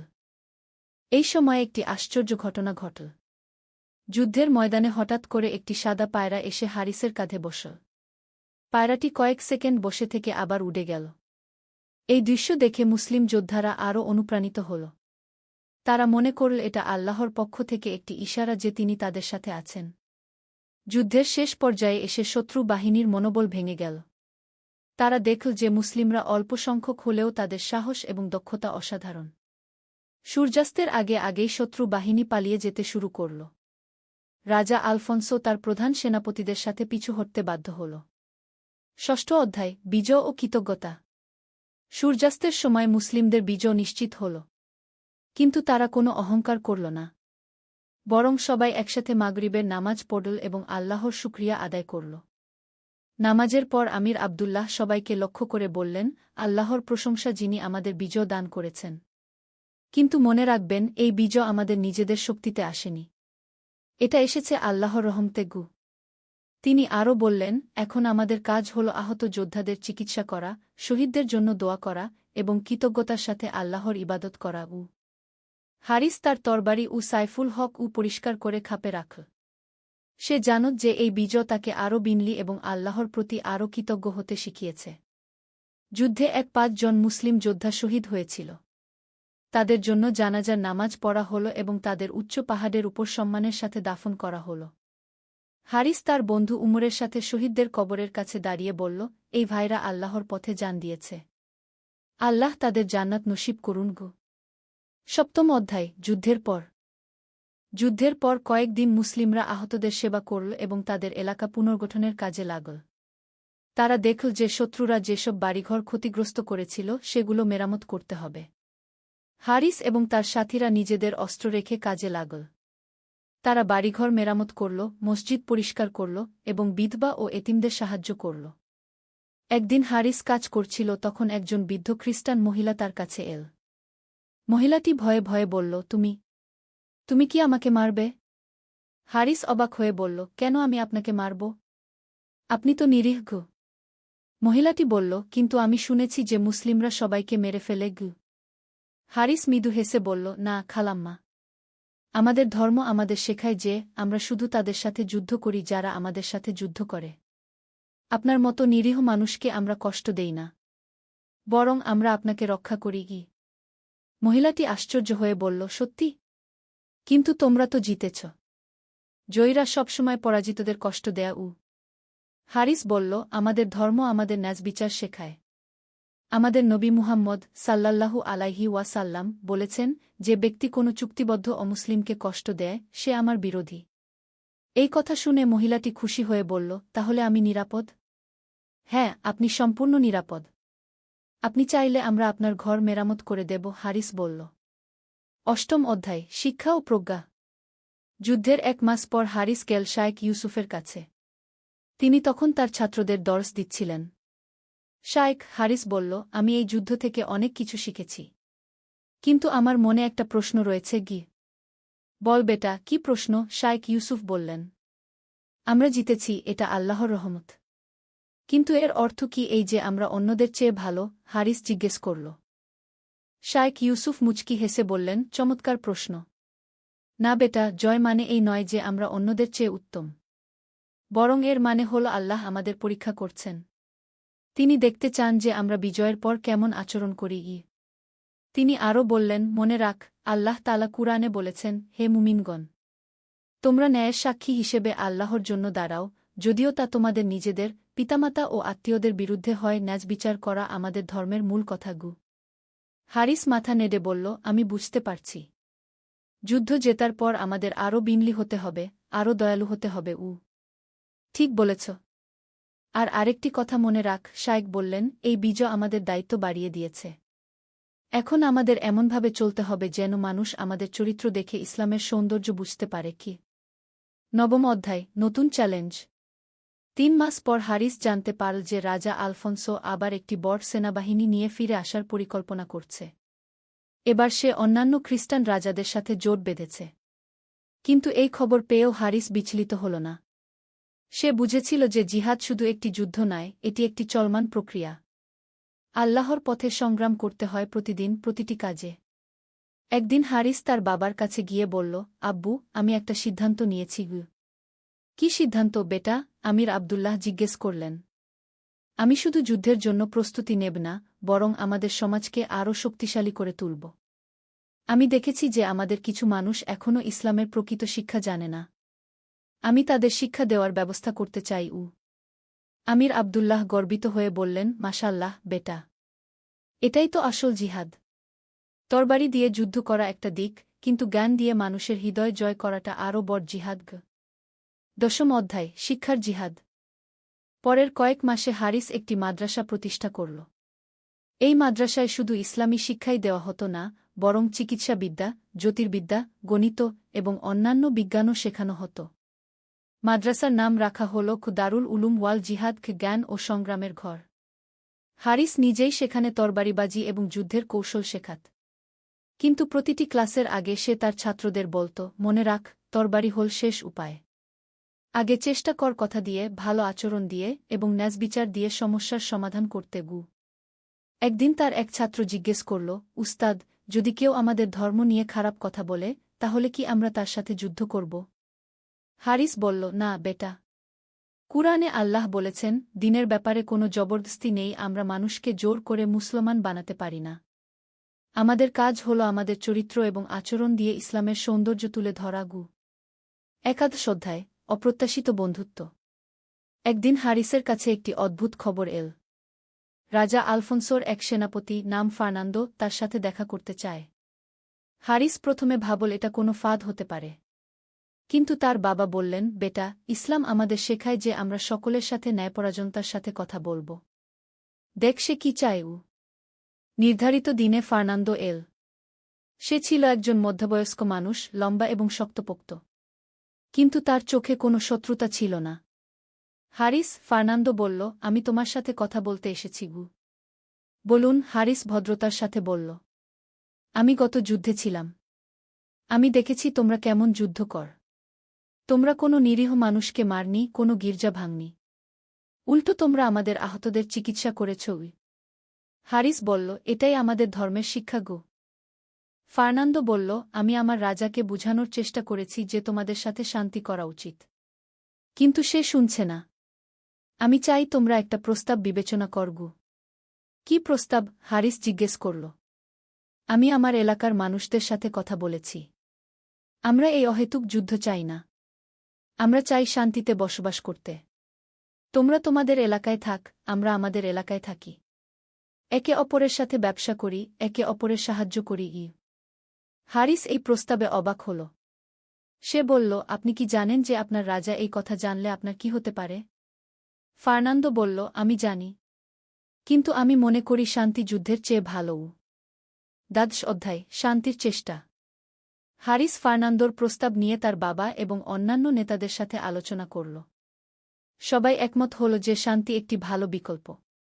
তারা ফার্নান্দোর সাথে একটি চুক্তি করল। এই চুক্তি অনুযায়ী ১. দুই পক্ষ একে অপরের এলাকায় আক্রমণ করবে না। ২. তারা একে অপরের সাথে ব্যবসা করবে। ৩. কোনো পক্ষ অন্য পক্ষের ধর্মীয় স্থানে হামলা করবে না। ৪. আহত বা বিপদগ্রস্ত মানুষকে সাহায্য করবে, তার ধর্ম যাই হোক। এই চুক্তি কয়েক মাস ভালোভাবে চল। দুই পক্ষের মানুষ একসাথে বাজারে যেত, একে অপরের সাথে কথা বলত। ফার্নান্দোর সাথে হারিসের একটা বন্ধুত্ব গড়ে উঠল। একদিন ফার্নান্দো হারিসকে জিজ্ঞেস করল, তুমি আমাকে তোমার ধর্ম সম্পর্কে কিছু বলবে? হারিস বলল, আমাদের ধর্মের মূল কথা হল একমাত্র আল্লাহর ইবাদত করা এবং সব মানুষের সাথে ন্যায়বিচার করা। আমরা বিশ্বাস করি যে সব মানুষ সমান, কালোসাদা আর বনারক সবাই। ফার্নান্দো বলল, এটা তো খুব সুন্দর শিক্ষা গো। ত্রয়োদশ অধ্যায়, বিশ্বাসঘাতকতা ও ক্ষমা। কিন্তু এই শান্তি বেশিদিন টিকল না। রাজা আলফোন্সো যখন জানল যে ফার্নান্দো মুসলিমদের সাথে চুক্তি করেছে, তখন সে ক্রুদ্ধ হয়ে ফার্নান্দোকে কারাগারে বন্দী করল। এরপরে রাজা আলফোন্সো রাতের অন্ধকারে হারিসের গ্রামে আক্রমণ করল। এটা ছিল বিশ্বাসঘাতকতা, কারণ চুক্তি অনুযায়ী তারা একে অপরকে আক্রমণ করবে না। এই আক্রমণে হারিসের চাচা আহমেদ ইবনে উমর শহীদ হলেন। কিছু বাড়িঘর পুড়ে গেল এবং মসজিদেরও ক্ষতি হল। হারিস এবং অন্যান্যরা খুব রেগে গেল। কিছু যোদ্ধা বলল, এখন আমরা তাদের সব কিছু ধ্বংস করে দেব। তারা বিশ্বাসঘাতকতা করেছে গি। কিন্তু হারিস শান্ত স্বরে বলল, না ভাইরা, আমরা ক্রোধে অন্ধ হয়ে যাব না। আল্লাহ তাআলা বলেছেন, একজনের অপরাধের জন্য অন্যজনকে দায়ী করা হবে না। ফার্নান্দো আমাদের সাথে বিশ্বাসঘাতকতা করেনি, রাজা আলফোন্সো করেছে গি। তিনি আরও বললেন, আমরা আমাদের প্রতিরক্ষার জন্য যুদ্ধ করব, কিন্তু আমরা নিরীহ মানুষদের কষ্ট দেব না গে। চতুর্দশ অধ্যায়, চূড়ান্ত যুদ্ধ। রাজা আলফোন্সো এবার আরও বড় সেনাবাহিনী নিয়ে এল। তার সাথে ছিল ৫,০০০ সৈন্য। তিনি মুসলিমদের সম্পূর্ণভাবে পরাজিত করতে চাইছিলেন। হারিস এবং তার সাথীরা বুঝল যে এটা তাদের জন্য সবচেয়ে কঠিন যুদ্ধ হবে। কিন্তু তারা হাল ছাড়ল না। যুদ্ধের আগের রাতে হারিস দীর্ঘক্ষণ ধরে দোয়া করল। সে বলল, হে আল্লাহ, আপনি আমাদের ঈমান মজবুত করুন। আমরা যদি এই যুদ্ধে মারা যাই তাহলে আমাদের শহীদের মর্যাদা দিন। আর যদি আমরা জিতি তাহলে আমাদের অহংকারী বানাবেন না গি। পরদিন সকালে যুদ্ধ শুরু হল। এবার যুদ্ধ ছিল আরও ভয়াবহ। শত্রুদের সংখ্যা ছিল অনেক বেশি এবং তাদের অস্ত্রশস্ত্র ছিল উন্নত। যুদ্ধের এক পর্যায়ে হারিস দেখল যে তার বাবা আমির আবদুল্লাহ গুরুতর আহত হয়েছেন। হারিস তার বাবার কাছে ছুটে গেল। আব্বু! হারিস চিৎকার করে বলল। আমির আবদুল্লাহ দুর্বল স্বরে বললেন, বেটা হারিস, আমি যেতে পারি না। তুমি নেতৃত্ব দাও। আল্লাহর পথে লড়াই করতে থাকবো। আব্বু, আপনি ভালো হয়ে যাবেন, হারিস চোখের পানি ফেলে বলল। না বেটা, আমার সময় এসে গেছে। তুমি আমার গর্ব। আল্লাহ তোমার সাহায্যকারী। এই বলে আমির আবদুল্লাহ শেষ নিঃশ্বাস ত্যাগ করলেন। ইন্নালিল্লাহি ওয়া ইন্না ইলাইহি রাজিউন। ৫০ অধ্যায়, নেতৃত্ব ও বিজয়। বাবার মৃত্যুতে হারিস প্রথমে কিছুক্ষণ হতবিহ্বল হয়ে গেল। কিন্তু তারপর সে উঠে দাঁড়াল এবং তার তরবারি সাইফুল হককে হাতে নিল। ভাইরা, হারিস উচ্চ স্বরে বলল, আমার পিতা শহীদ হয়েছেন। কিন্তু আমরা হাল ছাড়ব না। আল্লাহু আকবার! সবাই একসাথে বলে উঠল, আল্লাহু আকবার! হারিসের নেতৃত্বে মুসলিম যোদ্ধারা নতুন উদ্যমে যুদ্ধ করতে লাগল। তারা এমন সাহসিকতার সাথে যুদ্ধ করল যে শত্রু সেনারা অবাক হয়ে গেল। যুদ্ধের শেষ পর্যায়ে একটি আশ্চর্য ঘটনা ঘটল। রাজা আলফোন্সোর কিছু সৈন্য যুদ্ধ করতে অস্বীকার করল। তারা বলল যে তারা আর এই অন্যায় যুদ্ধে অংশ নিতে চায় না। এদের মধ্যে ছিল ফার্নান্দোর কিছু বন্ধু, যারা কারাগার থেকে পালিয়ে এসেছিল। তারা হারিসের কাছে এসে বলল, আমরা তোমাদের সাথে যুদ্ধ করতে চাই না। আমরা শান্তি চাই। এই ঘটনায় রাজা আলফোন্সোর সেনাবাহিনীতে বিভেদ সৃষ্টি হল। অনেক সৈন্য যুদ্ধক্ষেত্র ছেড়ে চলে গেল। সূর্যাস্তের আগেই রাজা আলফোন্সো পরাজয় স্বীকার করে পালিয়ে গেল। ৬০ অধ্যায়, ক্ষমা ও মহানুভবতা। যুদ্ধের পর হারিস এবং তার সাথীরা বিজয়ী হলেও তারা কোনো উল্লাস করল না। তাদের অনেক প্রিয় মানুষ শহীদ হয়েছিল, তাদের জন্য তারা দুঃখিত ছিল। হারিস তার বাবার লাশ কোলে নিয়ে কাঁদছিল। তখন উমর এসে তাকে সান্ত্বনা দিয়ে বলল, হারিস ভাই, চাচা শহীদ হয়েছেন। আল্লাহ তাকে জান্নাত নসিব করুন গো। পরদিন আমির আবদুল্লাহ এবং অন্যান্য শহীদদের জানাজা হল। হারিস জানাজার নামাজে ইমামতি করল। নামাজের পর এক অভাবনীয় ঘটনা ঘটল। ফার্নান্দো কারাগার থেকে পালিয়ে এসে হারিসের কাছে হাজির হল। হারিস, ফার্নান্দো কাঁদতে কাঁদতে বলল, আমি তোমার বাবার মৃত্যুর জন্য দুঃখিত। আমি জানি আমার রাজা খারাপ কাজ করেছে গু। হারিস ফার্নান্দোর দিকে তাকিয়ে বলল, ফার্নান্দো, তুমি তো এর জন্য দায়ী নও। তুমি তো শান্তি চেয়েছিলে গে। কিন্তু আমি আমার রাজার সৈন্য। আমি তোমাদের কষ্ট দেওয়ার জন্য দুঃখিত। হারিস বলল, আল্লাহ তাআলা বলেছেন, আর যে ক্ষমা করে ও সংশোধন করে তার পুরস্কার আল্লাহর কাছে, আমি তোমাকে ক্ষমা করে দিলাম গু। ফার্নান্দো অবাক হয়ে বলল, তুমি আমাকে ক্ষমা করে দিলে? কিন্তু তোমার বাবা গু। আমার বাবা শহীদ হয়েছেন। এটা আল্লাহর ফয়সালা। আর তুমি এর জন্য দায়ী নও। ৭০ অধ্যায়, নতুন সূচনা। যুদ্ধের পর হারিস তার এলাকার নতুন আমির হলেন। কিন্তু ক্ষমতা পেয়ে তিনি অহংকারী হলেন না, বরং আরও বিনয়ী হলেন। তার প্রথম কাজ ছিল শহীদদের পরিবারের দেখাশোনা করা। তিনি নিশ্চিত করলেন যেন কোনো বিধবা বা এতিম অসহায় না থাকে। তারপর তিনি তার মাদ্রাসা দারুল উলুম ওয়াল জিহাদ আরও বড় করলেন। এখানে শুধু মুসলিম ছেলেরাই নয়, স্থানীয় খ্রিস্টান ছেলেরাও পড়তে আসত। একদিন ফার্নান্দো হারিসের কাছে এসে বলল, হারিস, আমি তোমার ধর্ম সম্পর্কে আরও জানতে চাই। হারিস বলল, তুমি চাইলে আমাদের মাদ্রাসায় আসতে পার। আমরা কোনো জোরাজুরি করি না, কিন্তু জ্ঞান অর্জনের দরজা সবার জন্য খোলা গু। কয়েক মাস পর ফার্নান্দো নিজেই ইসলাম গ্রহণ করল। তার মুসলিম নাম হল ইব্রাহিম। কেন তুমি ইসলাম গ্রহণ করলে? হারিস জিজ্ঞেস করল। ইব্রাহিম ফার্নান্দো বলল, আমি তোমাদের আচরণ দেখেছি। যুদ্ধে তোমরা ন্যায়বিচার করেছ, বিজয়ের পর তোমরা ক্ষমা করেছ। এই ধর্মেই আমার কাছে সত্য মনে হয়েছে গি। ১৮তম অধ্যায়, উপসংহার, সত্যের তরবারি। কয়েক বছর পর হারিস এক বিকেলে তার তরবারি ও সাইফুল হক নিয়ে বসেছিল। তরবারিটা এখন আর আগের মতো ব্যবহার করতে হয় না। এলাকায় শান্তি এসেছে। তার ছেলে আলী, যার বয়স তখন ১২ বছর, তার কাছে এসে বলল, আব্বু, এই তরবারির কাহিনী বলুন গু। হারিস তার ছেলেকে কোলে নিয়ে বলল, বেটা, এই তরবারির নাম সাইফুল হক, সত্যের তরবারি। এটা আমার দাদার, তারপর তোমার নানার, আর এখন আমার উ। এটা দিয়ে কত মানুষ মেরেছেন? আলী জিজ্ঞেস করল। হারিস বলল, বেটা, এই তরবারি দিয়ে আমি কোনো নিরপরাধ মানুষকে মারিনি। এটা দিয়ে আমি শুধু সেসব লোকদের মোকাবেলা করেছি যারা আমাদের আক্রমণ করেছে গি। কিন্তু আব্বু, তরবারি তো মারার জন্য উ। হারিস হাসল, না বেটা। আসল তরবারি হল জ্ঞান, ভালো আচরণ এবং ন্যায় বিচার। লোহার তরবারি হল শেষ উপায়। যখন আর কোনো উপায় থাকে না, তখনই এটা ব্যবহার করতে হয় গে। তিনি আরও বললেন, মনে রাখ, আল্লাহ তাআলা কুরআনে বলেছেন, যে একজন মানুষকে হত্যা করল, সে যেন সমস্ত মানুষকে হত্যা করল, আর যে একজন মানুষের জীবন বাঁচাল, সে যেন সমস্ত মানুষের জীবন বাঁচাল উ। তাহলে আব্বু, জিহাদ মানে কি? আলী জিজ্ঞেস করল। হারিস গভীর চিন্তায় পড়ে বলল, বেটা, জিহাদ মানে হল সংগ্রাম। এই সংগ্রাম অনেক রকমের। প্রথমত, নিজের মনের ভিতরকার খারাপ জিনিসের বিরুদ্ধে সংগ্রাম, এটাকে বলে জিহাদুন নফস। দ্বিতীয়ত, সমাজে অন্যায়ের বিরুদ্ধে সংগ্রাম। তৃতীয়ত, জ্ঞান অর্জনের সংগ্রাম। আর সবশেষে, যদি কেউ আমাদের আক্রমণ করে, তাহলে আত্মরক্ষার সংগ্রাম গো। আর কোনটা সবচেয়ে কঠিন? আলী জানতে চাইল। নিজের মনের বিরুদ্ধে লড়াই। কারণ সবচেয়ে বড় শত্রু আমাদের ভিতরেই লুকিয়ে থাকে, অহংকার, লোভ, রাগ, হিংসা গু। সেই সন্ধ্যায় বাবা ছেলে দুজনে মাগরিবের নামাজ পড়ল। নামাজের পর হারিস তার বাবার কবরে গিয়ে দোয়া করল। আব্বু, সে মনে মনে বলল, আপনার স্বপ্ন পূরণ হয়েছে।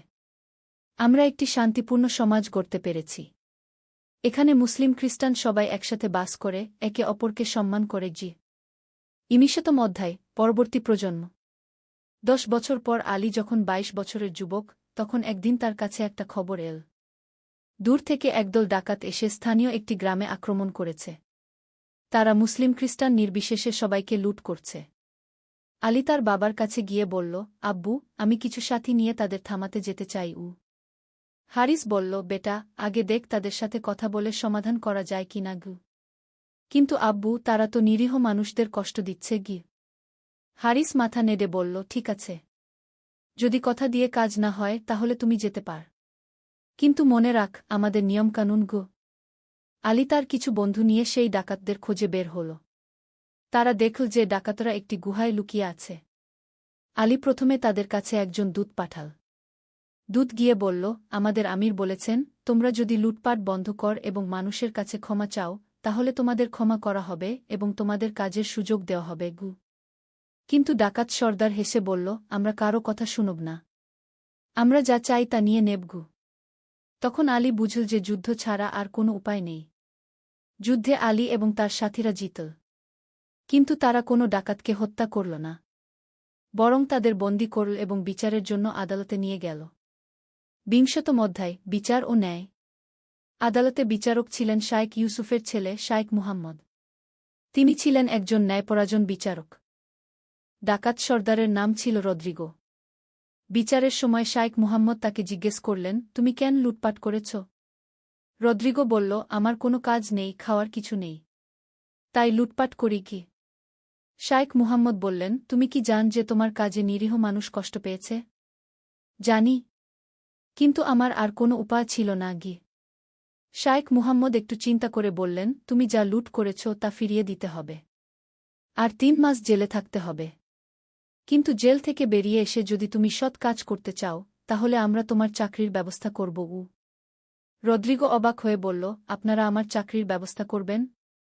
কেন? কারণ আমাদের ধর্ম আমাদের শেখায় যে শাস্তির উদ্দেশ্য হল মানুষকে সংশোধন করা, প্রতিশোধ নেওয়া নয় গে। ৩ মাস পর রদ্রিগো জেল থেকে বেরিয়ে এল। হারিস তার জন্য একটি কাজের ব্যবস্থা করল। রদ্রিগো এতই কৃতজ্ঞ হল যে পরে সেও ইসলাম গ্রহণ করল। ২১তম অধ্যায়, উত্তরাধিকার। আরও ৫ বছর পর হারিস বৃদ্ধ হয়ে পড়ল। তার চুল সাদা হয়ে গিয়েছিল, কিন্তু তার চোখে এখনও ছিল সেই তেজ। একদিন সে তার তরবারি সাইফুল হক তার ছেলে আলীর হাতে তুলে দিল। বেটা আলী, হারিস বলল, এই তরবারি এখন তোমার। কিন্তু মনে রাখ, এটা শুধু একটা লোহার টুকরা। আসল তরবারি হল ন্যাজবিচার, সত্য এবং আল্লাহর ভয়গু।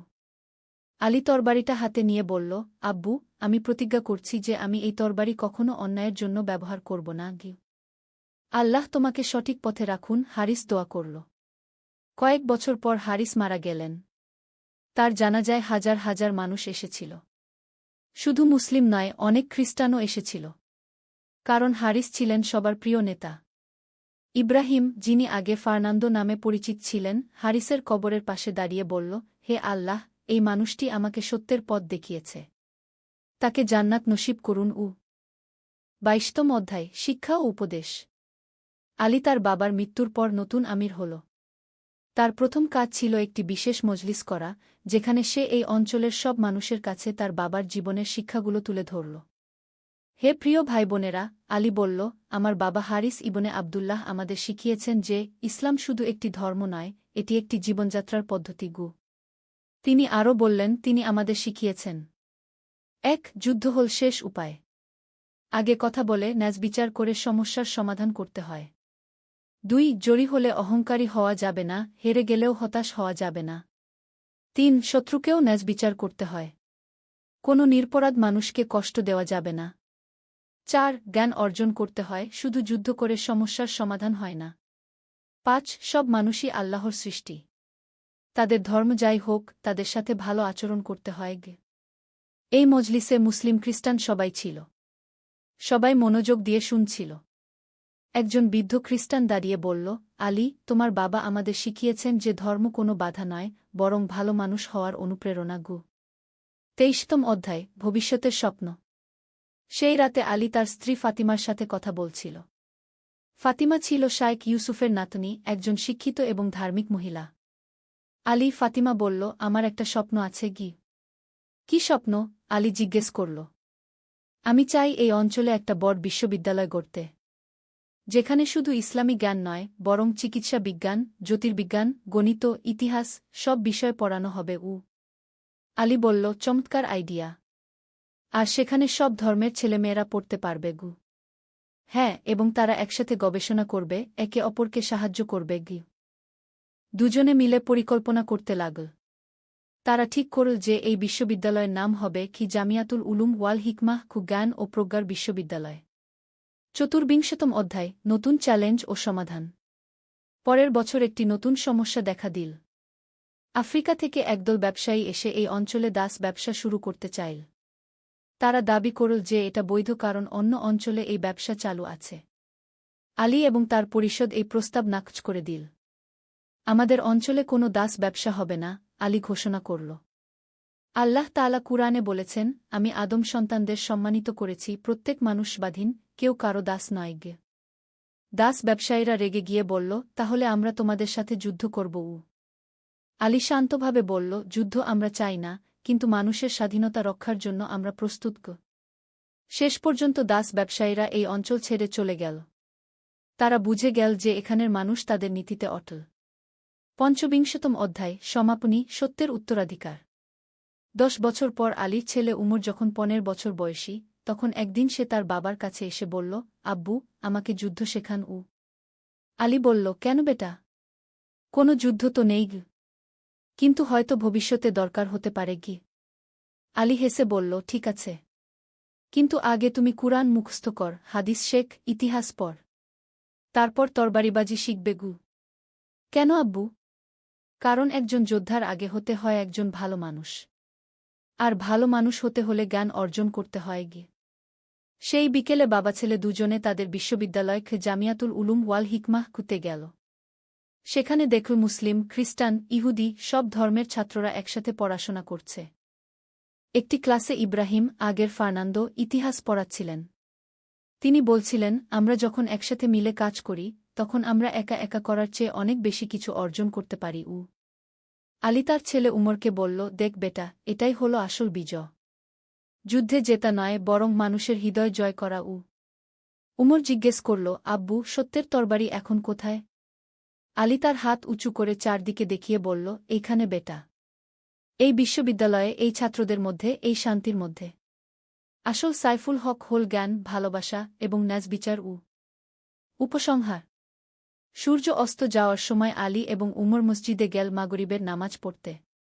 নামাজের পর তারা তাদের পূর্বপুরুষদের কবরে গিয়ে দোয়া করল। আলী মনে মনে বলল, হে আল্লাহ, আমার দাদা আমির আবদুল্লাহ, আমার বাবা হারিস, তারা যে স্বপ্ন দেখেছিলেন সেই স্বপ্ন আমরা বাস্তবায়ন করতে পেরেছি। আমাদের এই উত্তরাধিকার ভবিষ্যৎ প্রজন্মের কাছে পৌঁছে দিন গু। মসজিদ থেকে আজানের আওয়াজ ভেসে এল। এই আওয়াজ শুনে আলী মনে করল, এই আওয়াজই হল সত্যিকারের সাইফুল হক, যা মানুষের হৃদয়ে পৌঁছায়, যা শান্তি আনে, যা একতা সৃষ্টি করে। উমর তার বাবার দিকে তাকিয়ে বলল, আব্বু, আমিও একদিন এই উত্তরাধিকার রক্ষা করব গু। আলী তার ছেলের মাথায় হাত রেখে বলল, ইনশাআল্লাহ বেটা। আল্লাহ তোমাকে সঠিক পথে রাখুন গু। এভাবেই কি সত্যের তরবারি ক্ষীর কাহিনী শেষ হল না, বরং নতুন প্রজন্মের হাতে নতুনভাবে শুরু হল। সমাপ্ত। এই কাহিনীটি আমাদের শেখায় যে ইসলামে জিহাদ মানে অন্যায়ের বিরুদ্ধে ন্যায়সঙ্গত সংগ্রাম। এর উদ্দেশ্য হল শান্তি প্রতিষ্ঠা করা, ধ্বংস করা নয়। আর সবচেয়ে বড় জিহাদ হল নিজের মনের ভিতরকার খারাপ প্রবৃত্তির বিরুদ্ধে লড়াই করা গু।